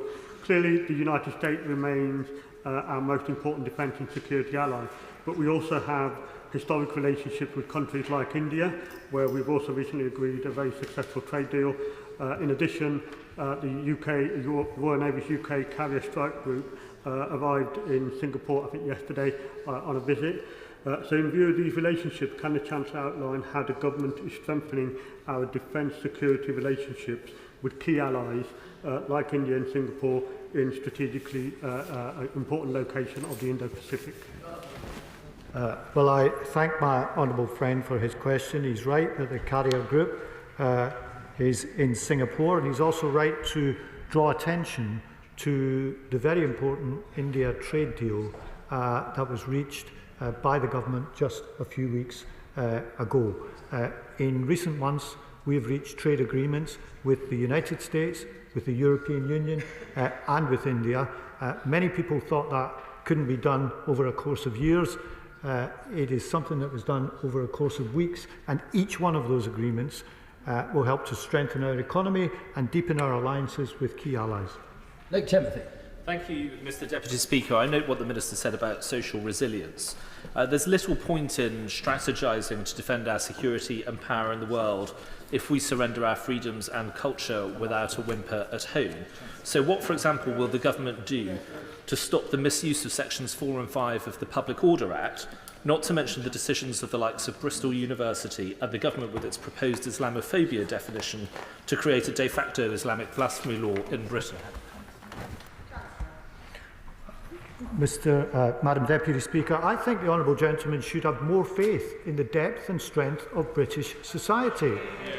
This is a society that has sustained robust debate over the years. I think it can do so in the future. It is a critical part of our national strength. It is part of what makes this country great. And I pay tribute to British society for being so strong and allowing such robust debate. Conor Rand. Madam Deputy Speaker, does the Minister agree with me that our energy security is fundamental to our national security?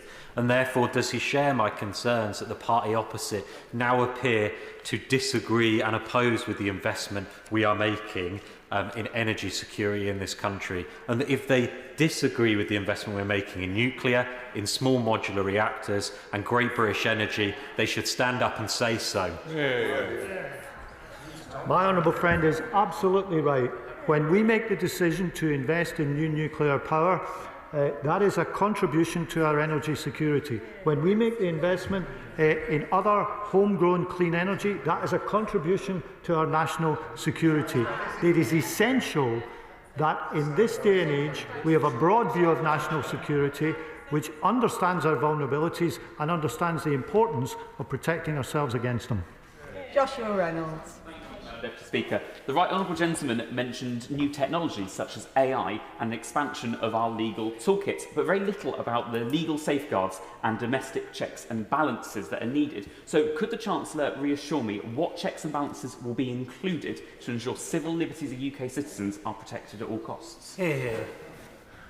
Of course we'll protect civil liberties, and there's a live debate about both security and opportunity in AI. They are both part of our strategy, but let us be clear, we are on the threshold of something with enormous possibilities and something in which the UK has significant and deep strengths.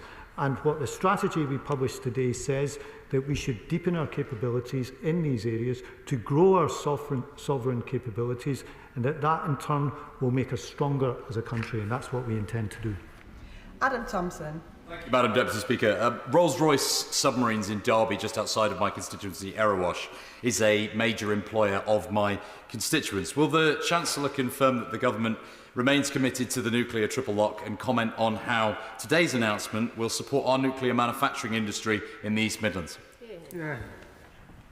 Well, let me pay tribute to the work of Rolls-Royce, the contribution that they make to our national security, and let me assure him that the commitment to the nuclear deterrent as a cornerstone of our national security is right there in the document and right there as part of our national security strategy. David Reid. Thank you, Madam Deputy Speaker. Labour has repeatedly stated that food security is national security, a point that I and many of my constituents wholeheartedly agree with. Yet there remains a clear disconnect between that rhetoric and the substance of current policy. Beyond the announced biosecurity measures, does the Chancellor genuinely believe that the national security strategy goes far enough to address the resilience of domestic food supply chains, the risk posed by climate change to agriculture, and the systemic vulnerabilities in our food systems? Well, Madam Deputy Speaker, as I said a few moments ago, the actions taken by this government have lifted the cost and delay and bureaucracy burdens on our food producers by reaching an SPS veterinary agreement with the European Union that the party opposite would never have reached because of their ideological objection to doing so. That is good for our farmers and food producers and something that this government has done. Jim Allister. Thank you, Madam Deputy Speaker. In this strategy, I read a number of encouraging promises. I quote two of them. Controlling our borders, controls on immigration. Applying those two promises, how will that work out at the open border with the Republic of Ireland, which allows unfettered immigrant passage into the United Kingdom? If we're going to control our borders, if we're going to control immigration, when are we going to start controlling that border? Well, the honourable gentleman will be aware that there's been a common travel area between Ireland and the United Kingdom for many years. That is something that the last government and us were determined to keep. That's why there is an open border between the two, as he says. And I also refer him to the immigration white paper published just a few weeks ago, which set out reforms to the legal immigration system. It makes an immense contribution to UK society, but we also know that people want a proper set of rules around it, and that's what the immigration white paper provides. Cameron Thomas. Thank Thank you, Madam Deputy Speaker. I echo the comments made by the Right Honourable Member for Chingford and Woodford Green about the Chinese Communist Party. The National Security Strategy recognises that UK security is tied to that of our allies. Does the government acknowledge that lasting peace in Europe means terminating Putin's European ambitions in Ukraine? And if so, how will the government get this through to the US administration? Well, Madam Deputy Speaker, since the start of the Russia-Ukraine war, we have stood by Ukraine. The strategy sets out the degree of support that this country has given Ukraine over the past 4 years. We continue to stand by Ukraine and we continue to support that country's right to decide its own future. And that will remain a core part of our strategy. And with regard to China, my honourable friend, the Foreign Secretary, will be making a statement shortly setting out the China audit in greater detail. Jim Shannon. Thank you, Madam Deputy Speaker, and thank my honourable friend for Northampton and asking the question which I had hoped to ask, but he asked it, and the Minister sort of answered it, I think, maybe perhaps. But if I can ask a separate question, if you don't mind, please. If ambition is to reach 5% by 2035, is both defence and broader security, what is the true current figure? We know defence, but not wider security. For instance, will it include MI5, MI6, GCHQ, counter-terrorism, or indeed all of the police forces across this great United Kingdom of Great Britain and Northern Ireland? Thank you so much. Can I thank the honourable member for his question? And he asks, taking these two parts, what is the situation now? As a statement released overnight said, by 2027, under the current definitions of what we spend on core defence expenditure and broader security expenditure, it would be 4.1% under these definitions by 2027, and we hope to grow from there. And that concludes the statements. We'll now move on to the next statement, and I'll give a few moments for the front benches to swap over and the House to settle.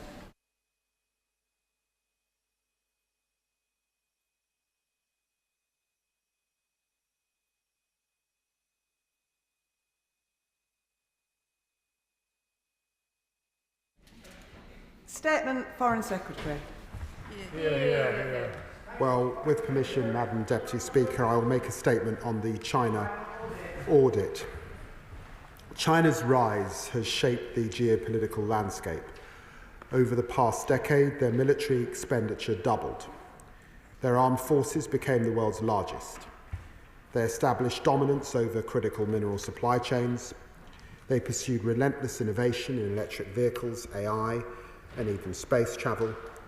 And over the same period, China has delivered a third of global economic growth, becoming the world's second largest economy, and together with Hong Kong, the UK's third largest trading partner.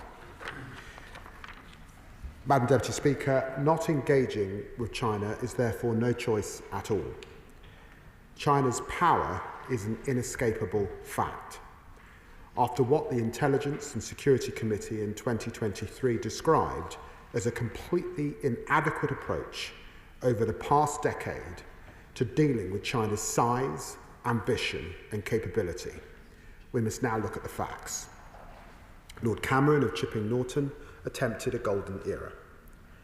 Boris Johnson let Huawei into our critical national infrastructure before U-turning.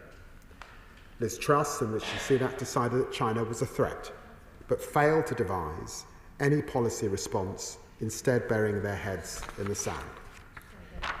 Madam Deputy Speaker, this government conducted an audit of our most complex bilateral relationship to deliver a long-term strategy, moving beyond cheap rhetoric to a data-driven cross-government approach.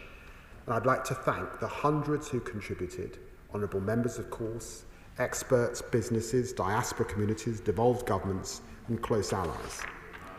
Madam Deputy Speaker, the audit is less a single act than an ongoing exercise, which will continue to guide the UK's approach to China. It informed the government's strategic defence review, which assessed China was a sophisticated and persistent challenge. It informed the national security strategy published today, which sets out China's impacts on each strategic pillar of our UK national security. And it has steered our trade and industrial strategies, which analyse where greater engagement is possible given the important role China can play in delivering UK growth. Madam Deputy Speaker, honourable members will understand that much of the audit was conducted at a high classification, and most of the detail is not disclosable without damaging our national interests. I'm therefore providing a broad summary of its recommendations today in a manner consistent with our Five Eyes partners. Madam Deputy Speaker, on security, the audit described a full spectrum of threats, from espionage and cyber attacks to the repression of Hong Kongers and attacks on the rules-based order. It made clear that our protections must extend more widely than they currently do, from the security of this House to our critical national infrastructure.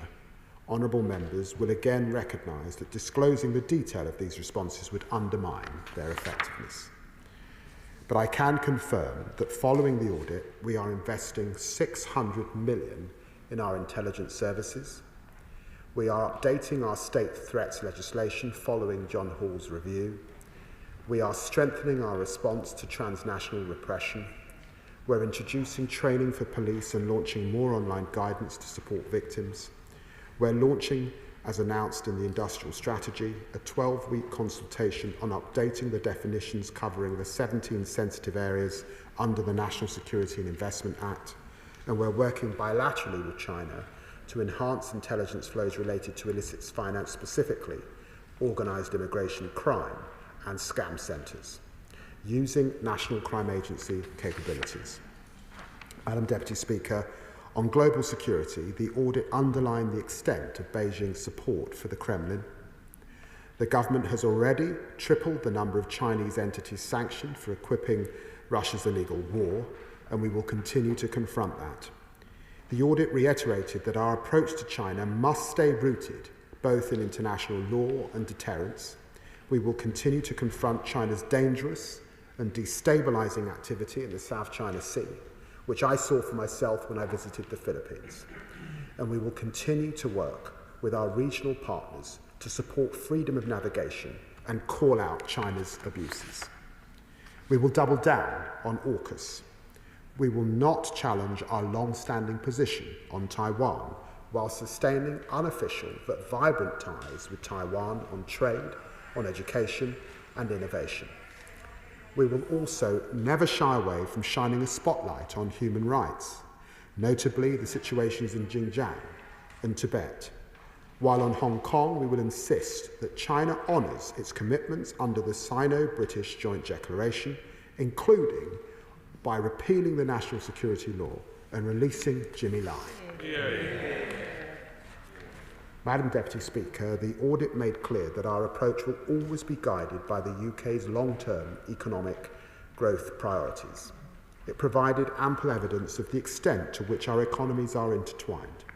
China is our third biggest trading partner, our universities' second largest source of international students.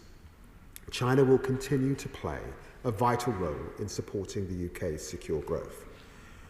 But over the past decade, we have not had the structures either to take the opportunities or protect us from the risks which those deep leaks demand. Businesses told us time and again that they have lacked senior political engagement, lacked adequate government guidance, and we have already begun to develop new structures. Regular economic and financial dialogues with my right honourable friend, the Chancellor, setting us on course to unlock $1 billion of economic value for the UK economy, and positioning the UK's world-leading financial sector to reflect China's importance to the global economy. Joint Economic and Trade Commissions and Joint Commission meetings on science. We will also launch a new online hub bringing together detailed and specific business advice.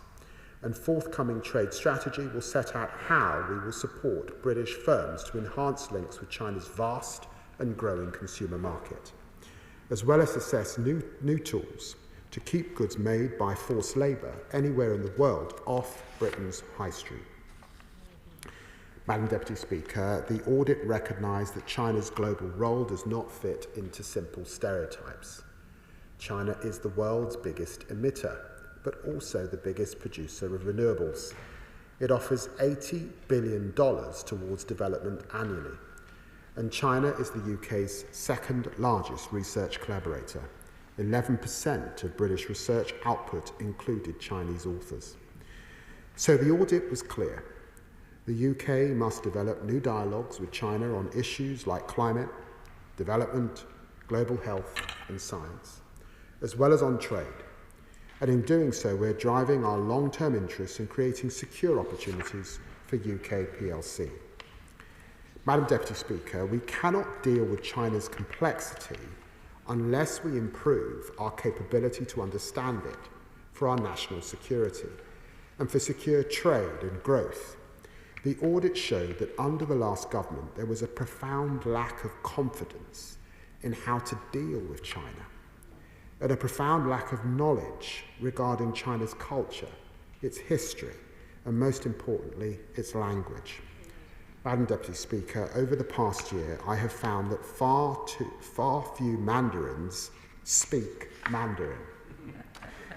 We are already taking action to address this, introducing a new China fast stream in the FCDO, creating an FCDO Global China Network, training over 1,000 civil servants on China policy in the past year. Enhancing these capabilities still further will be a core focus for the £209 million of FCDO Transformation Fund, announced in the National Security Strategy by my honourable friend a short time ago. The new strategy, which proceeds from this audit, will ensure that the government examines the full spectrum of interests in its decision-making processes and delivers the consistent approach which was so sorely lacking. Madam Deputy Speaker, anyone expecting a simple prescription on China is not living in the real world. The audit has painted a complex picture, but it has provided us with a clear way forward. The UK's approach to China will be founded on progressive realism, taking the world as it is, not as we would wish it to be. Like our closest allies, we will cooperate where we can, and we will challenge where we must. Never compromising on our national security, recognising the complexity of the world as it is, engaging confidently, carefully and pragmatically, delivering secure growth. These are the hallmarks of grown-up government, acting in the long-term national interest. I commend this statement to the House. Shadow Foreign Secretary Dame Priti Patel. Mr. Speaker, I'm grateful to the Foreign Secretary for advance sight of a statement, and I look forward to reading the audit and also receiving the detailed briefings that clearly are not able to be put in the public domain. Let's be clear, Madam Deputy Speaker. China thinks its way is the best way and the only way. Its leaders are on a quest, an international quest for global governance and for their frightening authoritarian model to supersede ours. Ours is one of democracy, openness and standing up for freedom and values. Madam Deputy Speaker, China has been ramping up its military with alarming conviction, including conventional, nuclear and space capabilities. It is a critical enabler of Russia's illegal invasion of Ukraine. And we saw President Xi standing side by side with Putin in Moscow just weeks ago. So be in no doubt, China and Russia are collaborating across all domains to underestimate our very democratic freedoms and the West. Beijing tramples on the Sino-British Declaration in Hong Kong, threatens BNOs on British soil and has imprisoned Jimmy Lai, a British national, through this awful politically motivated trial. Beijing's unjustified aggression in the South China Sea is dangerous, and it unacceptably intimidates and challenges the sovereignty of its neighbours in the Indo-Pacific. It is consistently and constantly threatening the peace-seeking democracy of Taiwan while committing the most appalling human rights abuses in Xinjiang. And it applies hybrid and grey zone techniques against Britain, including malign cyber activity directed at our democratic institutions and sanctioning our own very members of Parliament, all while exploiting vulnerable countries through its Belt and Road Initiative. China also flagrantly brushes aside economic rules, steals intellectual property, and has developed sophisticated models to acquire strategic assets around the world.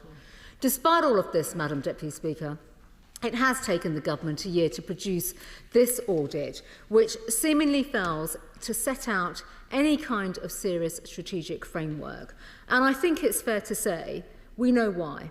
Because the government, and in fact the Foreign Secretary has touched on this, has gone cap in hand to China to bail out its terrible handling of the British economy. It is setting up its closer ties, economic ties with China, while knowing very well that British businesses here are struggling, not just when it comes to competing against China, but actually struggling to absorb the weight of Labour's own regulatory costs in this country. Yeah. So, can I ask the Foreign Secretary, and so far we've not seen it in this statement, whether or not he can name a single area where a measurable, tangible progress has been made in advancing critical British interests with China, whether it's on national security, economic practices, on climate, or on human rights.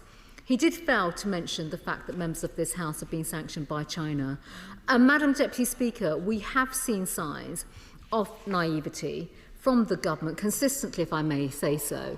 Within a day of the Prime Minister meeting with President Xi,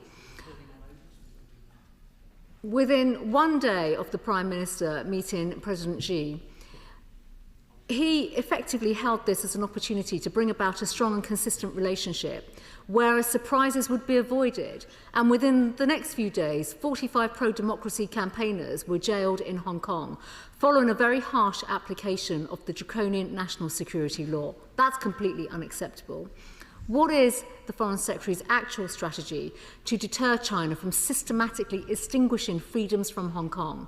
And will he commit to using the full weight of the government machine to do more to protect BNOs and Hong Kongers suffering what is an outrageous transnational repression in the UK, rather than, if I may say so, just issuing guidance and training?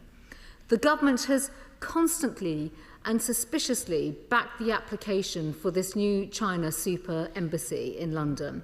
Why is the Foreign Secretary and the government not showing the same backbone that the Irish counterparts and Australian counterparts have shown when they saw fit to block embassy planning applications from Russia that they deemed too risky for national security?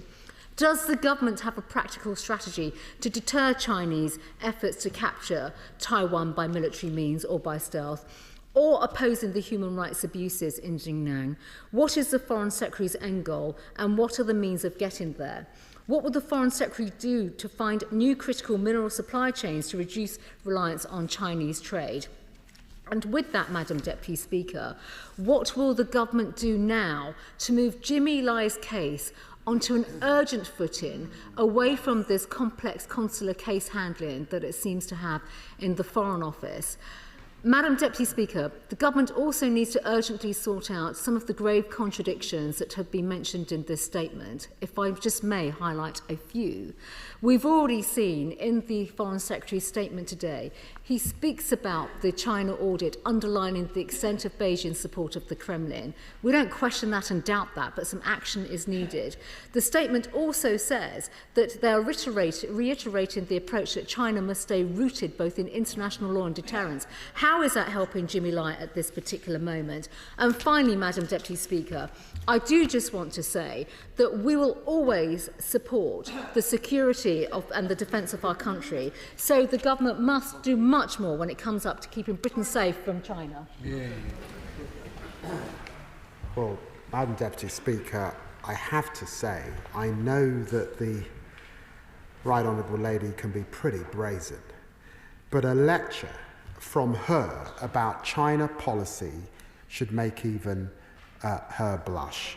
Her party oversaw more than a decade of division, inconsistency and complacency towards China. There was no strategy, there was no plan, and there was no sense of a national interest.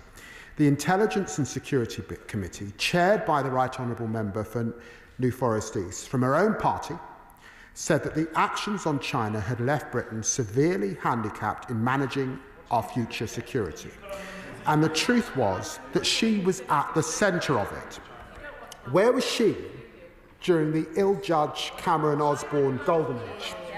She was the Minister for the Treasury. Where was she during the humiliating Huawei U-turn? She was Home Secretary at that point. Under the Tories, they had their head in the sand. Under them, Britain's defences were weakened and our armed services hollowed out. It's a Labour government that's investing £600 million in our intelligence services to deal with those threats. It's a Labour government that's investing £290 million extra a year in our diplomatic capabilities in this area. It's a Labour government delivering the biggest increase in defence spending since the Cold War, and it's a Labour government making Britain secure at home and strong abroad.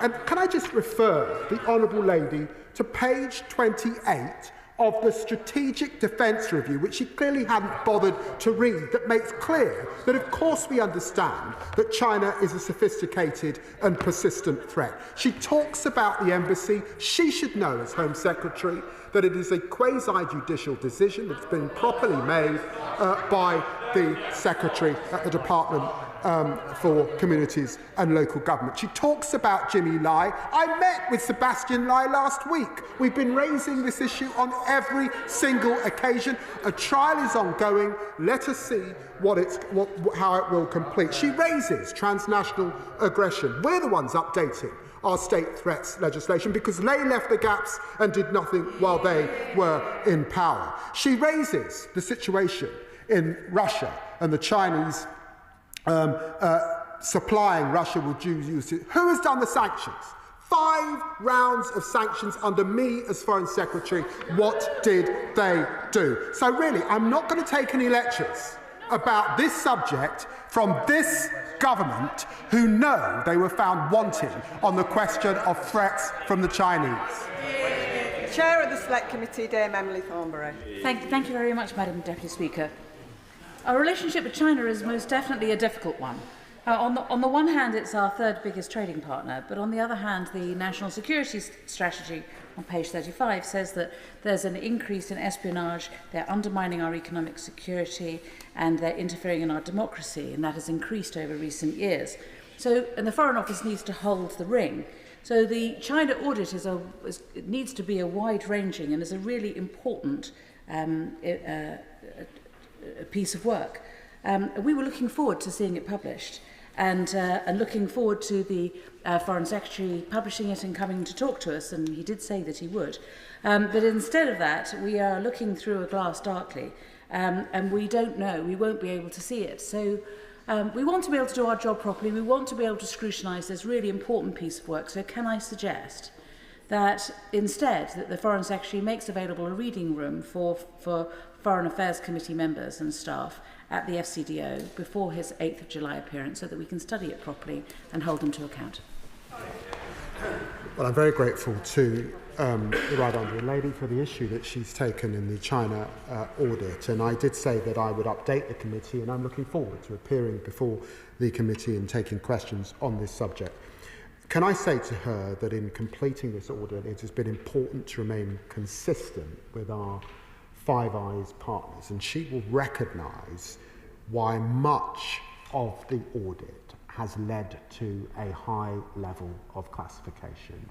And she will note when she looks across the G7 and other Five Eyes partners, she will recognise that actually many of them have handled their approach to China in the way that I have set out in doing what I have said. But I would refer her to the Strategic Defence Review and its contents on China.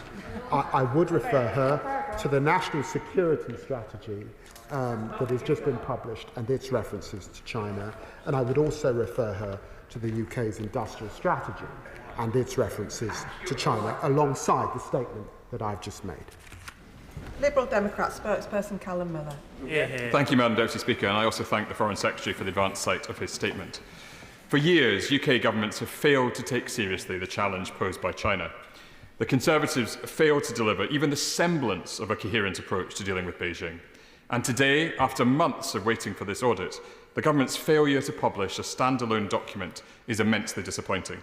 So can the Foreign Secretary set out how members of this House, including those on the Intelligence and Security Committee and the front benches with responsibility for foreign affairs, defence and security, can be briefed on the more sensitive elements of this audit.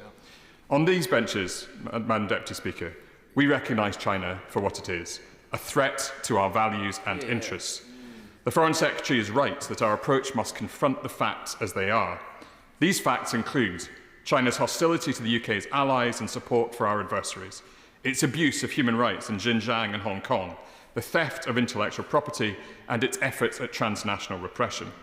And so instead of trying to establish warm relations with President Xi, the government should commit to clear red lines on what it will not accept. For example, we have yet to receive a satisfactory explanation for why the Honourable Member for Bath was denied entry to Hong Kong while on a private visit to see her family. So will the Foreign Secretary confirm what steps he will take if Beijing refuses to give an assurance that MPs will not be blocked from visiting Hong Kong or China? We now hear reports that the Deputy Prime Minister is preparing to wave through Beijing's application for a proposed mega embassy in the heart of London. This is not a technical planning matter to be cloaked in the veil of quasi-judicial powers. It is a matter of national security.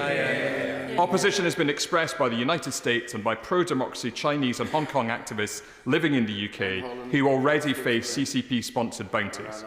Has the Foreign Secretary met with these activists? And will the Foreign Secretary now formally request that the mega embassy application be blocked? Well, I'm grateful for the Honourable Gentleman's statement. And as I have said, this was a comprehensive audit of our relations with China, and precisely because of some of the reasons that he and honourable members have raised consistently, there are important classified sections of that audit that quite must properly remain classified. But he does raise the Intelligence Committee, and he will recognise that the mechanisms are in place for that committee to understand some of the detail as he would expect and scrutinise as he would expect in the usual way.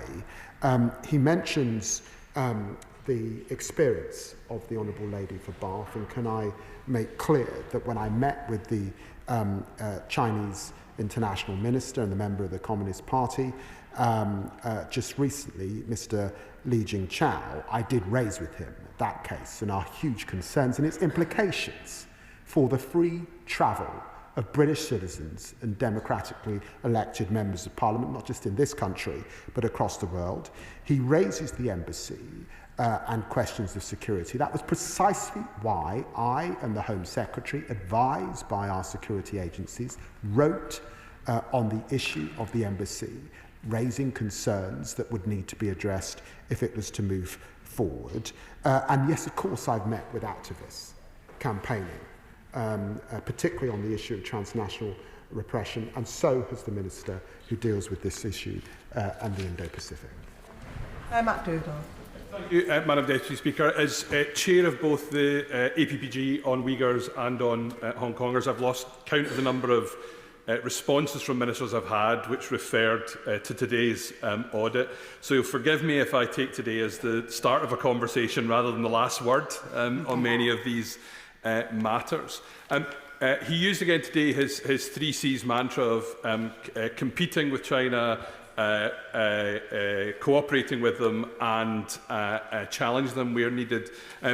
I wonder if he understands that many of the Hong Kongers, the Uyghurs and others who are fighting for freedom from or within the PRC sometimes worry that the order of that is deliberate and that the challenge part is a lower priority.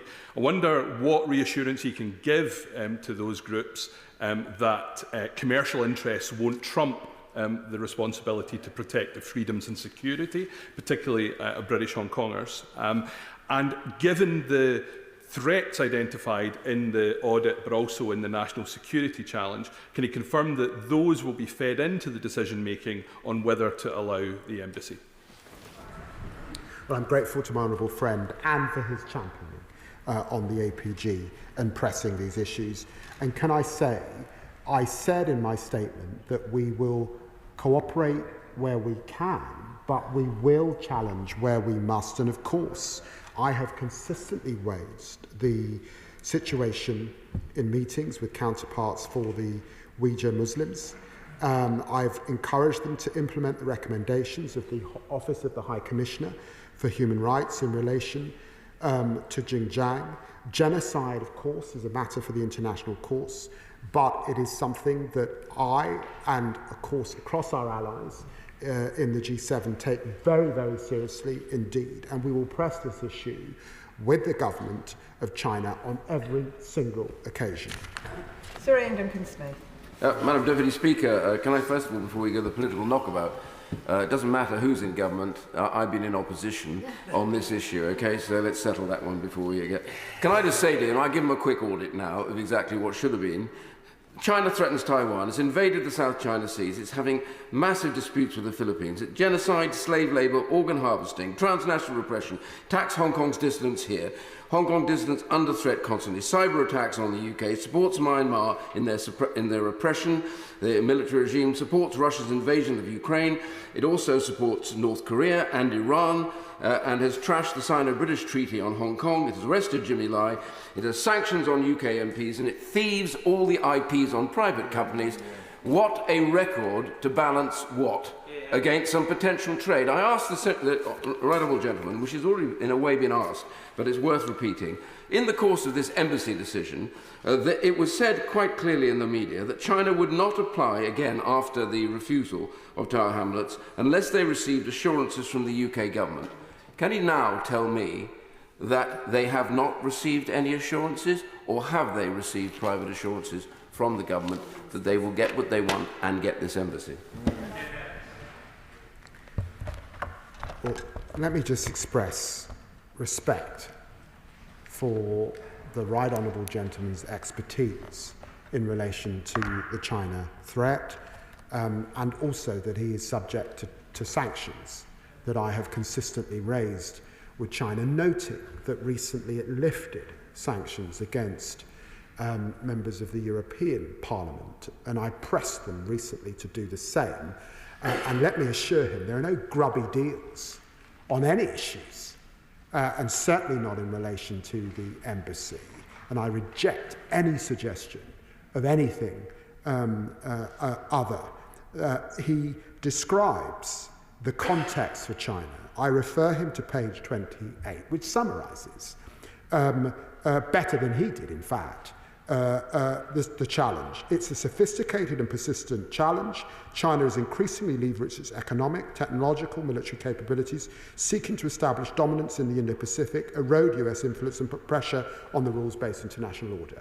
We agree. Matt Weston. Thank you, Madam Deputy Speaker, and I thank my right honourable friend for his statement. I'll be the first to recognise with him the need for pragmatism on this issue. My right honourable friend speaks of our closest allies, and I heard in Washington a couple of weeks ago just about their concerns over the super embassy, of course, here in London, where they have real concerns, as I say, but also the fact that they are banning electric vehicles for their autonomous and connected nature, which is an extraordinary thing to consider, but that is what they are doing. So whilst I recognise there is an economic need, obviously there is political pressure as well. Can I just ask that for the members of the committee that I chair in National Security Strategy, that we should also have access to those confidential documents so we can be clear-eyed about what we face? Well, again, I'm grateful for the work that my honourable friend does in this area, but I must maintain that it has not been the case under any government that for other than those on the Intelligence Committee who are able to have access to high classification documents, and those who are Privy Councillors who are able to have access to conversations with the government and officials that they pledge to keep secret. The government cannot abandon those principles that have led us well for many years under consistent governments. Edward Morello. Deputy Speaker, on page 35 of the National Security Strategy, it says instances of China's espionage, interference in our democracy and undermining of our economic security have increased in recent years. Just 3 pages later, it claims the importance of creating the basis for a reciprocal and balanced economic relationship with China. I wonder if the Foreign Secretary recognises the inherent conflict between this government's desire for closer economic relations and the Chinese government's desire to undermine our economy. Well, the paradox is important, but let me be clear that £600 million worth of new investment in our intelligence services is an important development. Investment in our capabilities, including new powers and capabilities for the National Cyber Centre, is an important development. But of course, as our third biggest trading partner, being able to unlock £1 billion worth of trade must also be central to our undertaking at this time. Gurinder Singh Yasam. Thank you, Madam Deputy Speaker. I welcome this statement, particularly as it becomes clearer and clearer in terms of how the Conservatives have so badly mismanaged not just the policy towards China, but also our relationship with China over successive years. Whilst there are economic opportunities with China, there are also threats, and we're hearing about some of those. But we also just heard in the National Security Strategy statement earlier about the importance of partnerships and alliances, including with key allies in the Indo-Pacific. So does the Foreign Secretary agree that Boris Johnson's 2019 embracing of China's Belt and Road Initiative was a serious diversion from many of our democratic allies, many of whom saw the Belt and Road Initiative as a threat? Well, I'm very grateful to the honourable gentleman. Prime Minister Johnson's record on China is shocking. It led to the grave embarrassment of having to do a U-turn on Huawei, who at that stage would have been able to get into the most delicate of our own telecommunications infrastructure. It's because of that we undertook to do a full audit in opposition. That audit, of course, is constantly ongoing, but I hope he will see it reflected in the industrial strategy, in the national security strategy, and of course in the SDR that was published recently. Tom Tugendhat. Thank you, Madam Deputy Speaker. And may I say I enjoyed the buzzword bingo with which the Right Honourable Member presented his statement. And may I just remind him that the rebellion on Huawei was actually led by this side of the House, not by his. May I also just question one of the meetings he referred to with, may I say, a little more pride than I would have done, as he referred to meeting Liu Jinchao, who is personally responsible for Operation Fox Hunt and Skynet, which is, of course, the transnational repression, the kidnapping of Chinese citizens and the repatriating them by force to mainland China. He didn't seem to be quite as ashamed of that as I would have been. Yeah. May I also ask him why he has still not made clear that the first scheme that we left intact, left ready to go, will not yet be introduced for the whole of the Chinese state. It should be, that's what it was designed for, and for all the words that we've heard, there is not a single practical outcome. It's all still waffle. I've got to say to the honourable gentleman, and I recognise that there, and it's right to put that on record, there are members in their seat on the opposition benches, and he is amongst them, who raised significant issues over the past decade or so about the approach to China. But with all seriousness, that was why, in opposition, we said that we would do a full audit. He will recognise that and welcome, I suspect, the extra investment in the intelligence services, particularly in our national cyber capability. And I see, as I say that he's nodding his head. Those are tangible outcomes. You cannot, on any analysis, describe that as waffle. Rosie Writing. Thank you, Madam Deputy Speaker. Before coming into Parliament, I worked in a buying department for a large international retailer, and in my career I saw a move to sourcing from China and a rise in popularity in retailers based in China. So can the Secretary of State outline how the audit will work with the Department of Business and Trade to level the playing field between UK manufacturers and imports from China, particularly in light of unfair trading practices, to protect our economic security in UK supply chains? Well, can I refer her, it's a very good question, I say to my honourable friend, to the industrial strategy, to the further work that we say we've got to now do on supply chains. One of the areas that we've taken a big interest in from day one in government, of course, is global supply chains in critical minerals. And we're working with now many partners across the world with the Global Clean Power Alliance to provide those new supply chains to deal with the very issues that she has raised. Thank you, Madam Deputy Speaker. May I first of all say thank you to the Foreign Secretary for his efforts that he's made in raising the issue of being refused entry into Hong Kong. And I'm looking forward to reassurances that no UK MP will be refused entry into any Chinese territories. Madam Deputy Speaker, his statement mentions that China is our university's second largest source of international students, and that includes my University of Bath. And while, of course, global academic exchange and the free flow of ideas is at the heart of our liberal values and should be welcomed, shouldn't the government be aware of the fine balance that must be kept, not allowing young researchers and students access to certain knowledge and information that could ultimately be used against the UK? She's absolutely right. It is a fine balance.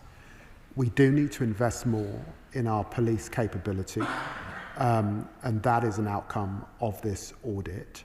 And we do need to continue to work with our universities so they understand the threats in this area as well as the opportunities. Before I call the next speaker, members will be aware that we have 3 debates this afternoon, so I am aiming to finish this statement around 2:35. Louise Jones. Madam Deputy Speaker, can I just say to the Foreign Secretary how much I welcome this China audit, and in particular there's one aspect that I'd like to highlight. As someone who studied Chinese at university and lived there for a year, I know how complex and different China can be, and it has also been a source of frustration to me since then about how there can be many misconceptions and ignorance around China. And I think whatever anybody thinks of our relationship with China, what is absolutely vital is that we have very clear communication and that we deal with China from a position of knowledge. So can I just say, will the Foreign Secretary agree with me how important it is that we have the upskilling of the FCDO to make sure that we have that knowledge of Chinese culture and language skills so that we are fully prepared for the years ahead? Well, I'm very grateful to my honourable friend for her question. It goes to the heart of capabilities. We've got to have diplomats, more diplomats, with a fine understanding of China, more Mandarin speakers, and we're doing that. The last government, sadly, were cutting the amount of diplomats with that capability and that understanding, and investing in the Great British China Centre, so that that understanding of the culture is across our country. She's absolutely right. And can I just remind members that it may be very helpful if we have short questions and short answers. David Reid. Thank you, Madam Deputy Speaker.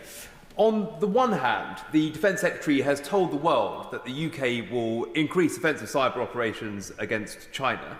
And on the other hand, the Deputy Prime Minister is pushing for a Chinese super embassy in London, which will be furnished with secret data cabling. Does the Foreign Secretary see any inconsistencies with his government's approach to China? What I see is naivety on the behalf of the honourable gentleman. Let's be clear, the Deputy Prime Minister has not made her quasi-judicial decision, and it's wrong, and the honourable member should correct the record of the House because it's not made. That's the first thing. The second thing is, why would you want a situation in which the United States can take the hardest of approach on China under both governments, but trade is up, in which our G7 partners can understand the risks and the threats of China, but all of their trade is up. Under the last government, we were in a situation where trade was down only for the UK. That cannot be right. Scott Arthur.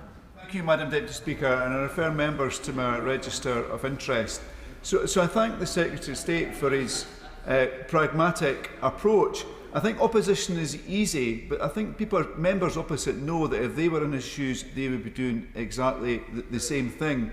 Huawei has been mentioned a couple of times in passing, the reality is that the girdle over that rollout, it delayed rollout of 5G by 3 years and cost the economy £7 million, which is just incredible. Shameful, actually, shameful. In terms of my questions, so there is, I welcome the stress that placed on improving cultural links between the UK and China, and of course our universities are a key part of that.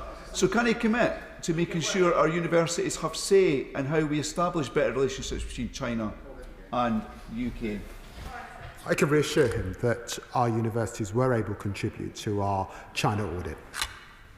Law. Deputy Speaker, and as the Chair for the All-Party Group of Tibet, I welcome the fact they've responded to human rights, both the situation in Xinjiang, Tibet. I would like to have seen about religious freedoms, which includes next week's birthday of the Dalai Lama, probably the most well-known Tibetan in the world, and his future reincarnation should be for the people of Tibet, both inside and the diaspora. Given the Tibetan diaspora and the Uyghur diaspora and Hong Kong nationals are under constant surveillance here by the Chinese Communist Party, how does the government plan to take the G7 definition of transnational repression recently agreed and translate it into domestic law? Right. Foreign Secretary. Well, can I remind the honourable gentleman that in December we appointed David Smith, MP, the Special Envoy for Freedom of Religion and Belief, and he's right to raise the issues that we're aware of in Tibet. And can I also say to him that on the issue of transnational repression, we've got a broad range of powers, obviously, to counter foreign interference and transnational repression, particularly under the National Security Act, which we're updating. Peter Swallow. Madam Deputy Speaker, and can I thank the Foreign Secretary both for the statement and for that answer. He will know that in Bracknell and the wider Berkshire area we have a large Hong Kong community who have been terrified at the threat of national repression from the Hong Kong government. What message can he share to my constituents about the protections available in this country for them to enjoy the democracy and freedom of speech that we so value here in the UK? Secretary.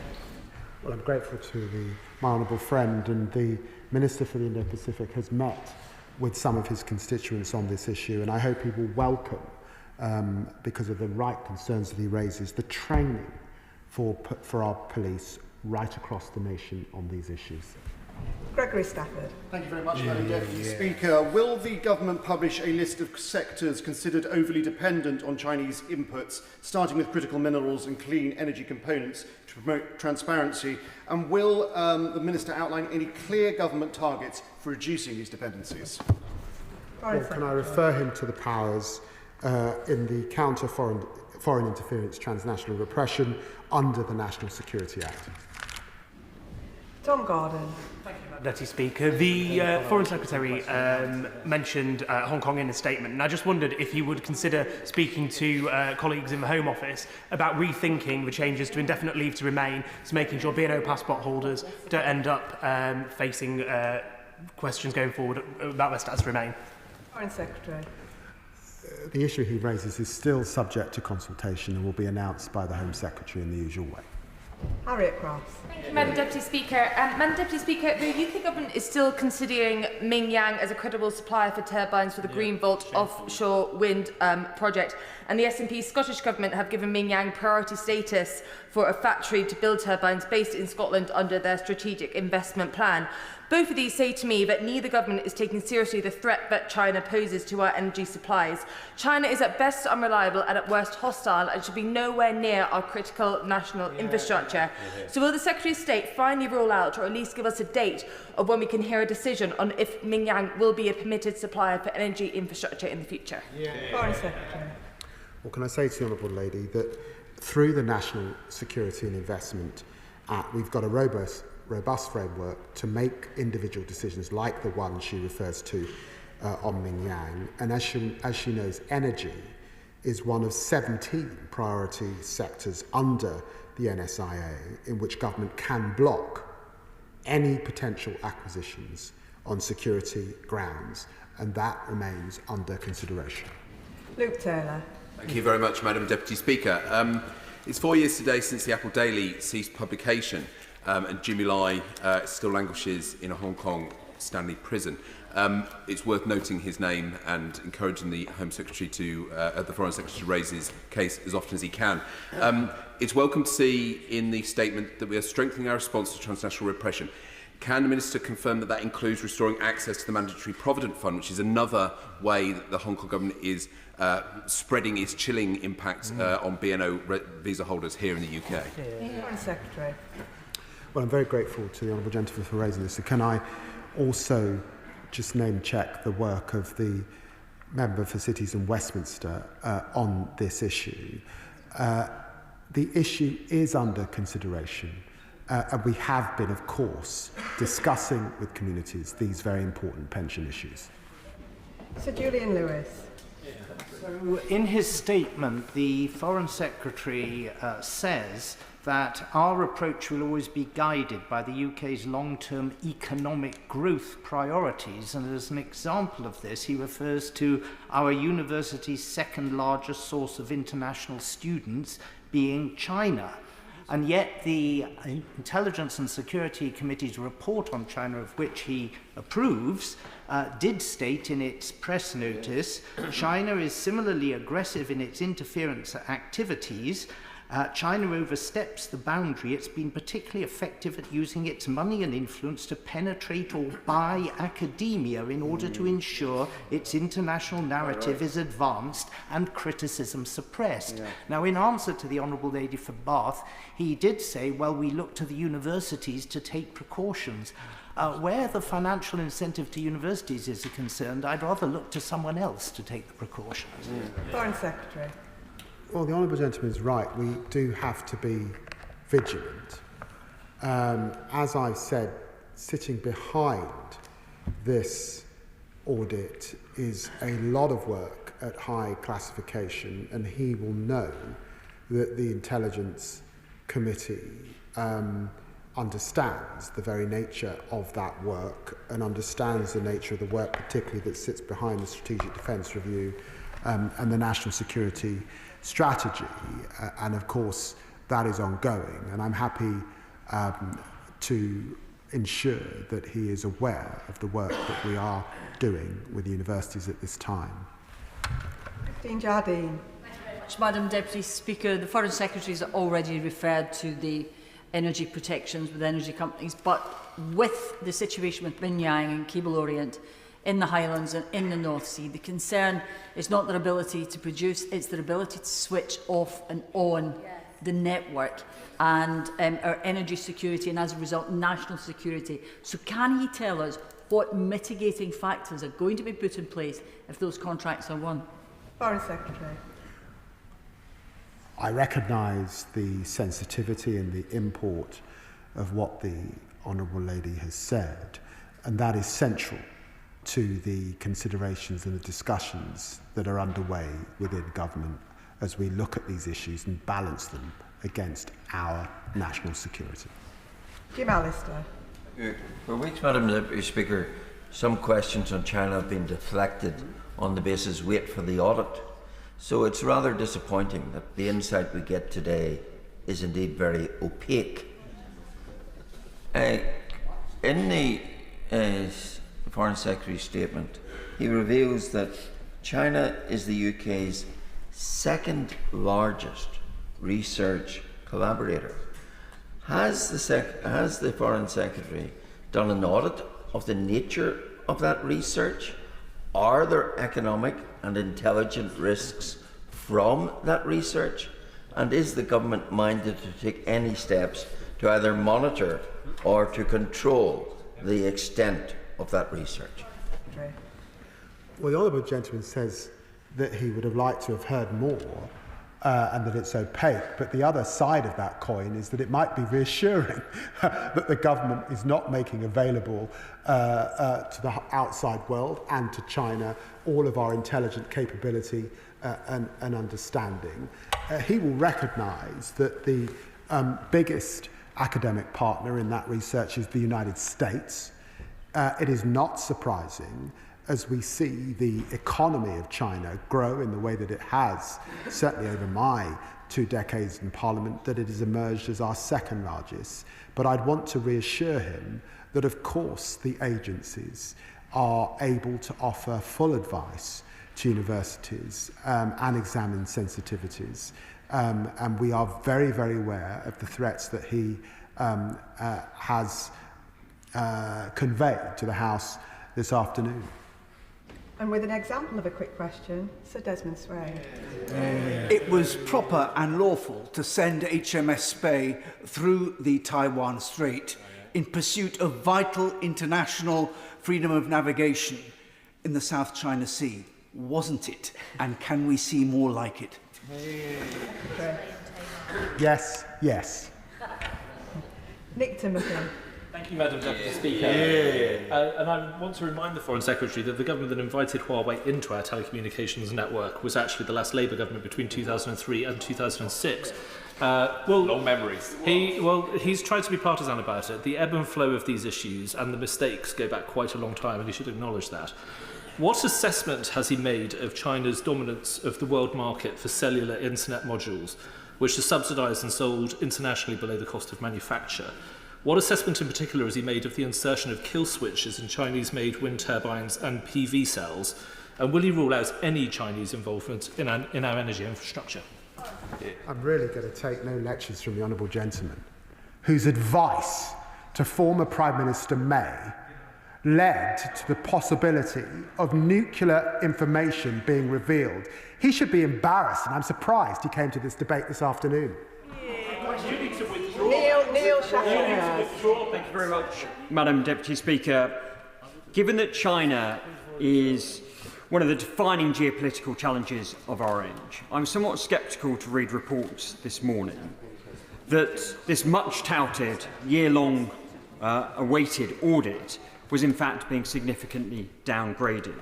Under this government, there has been a significant increase in ministerial engagement and visits with China, a policy that is at best incoherent and at worst incompetent.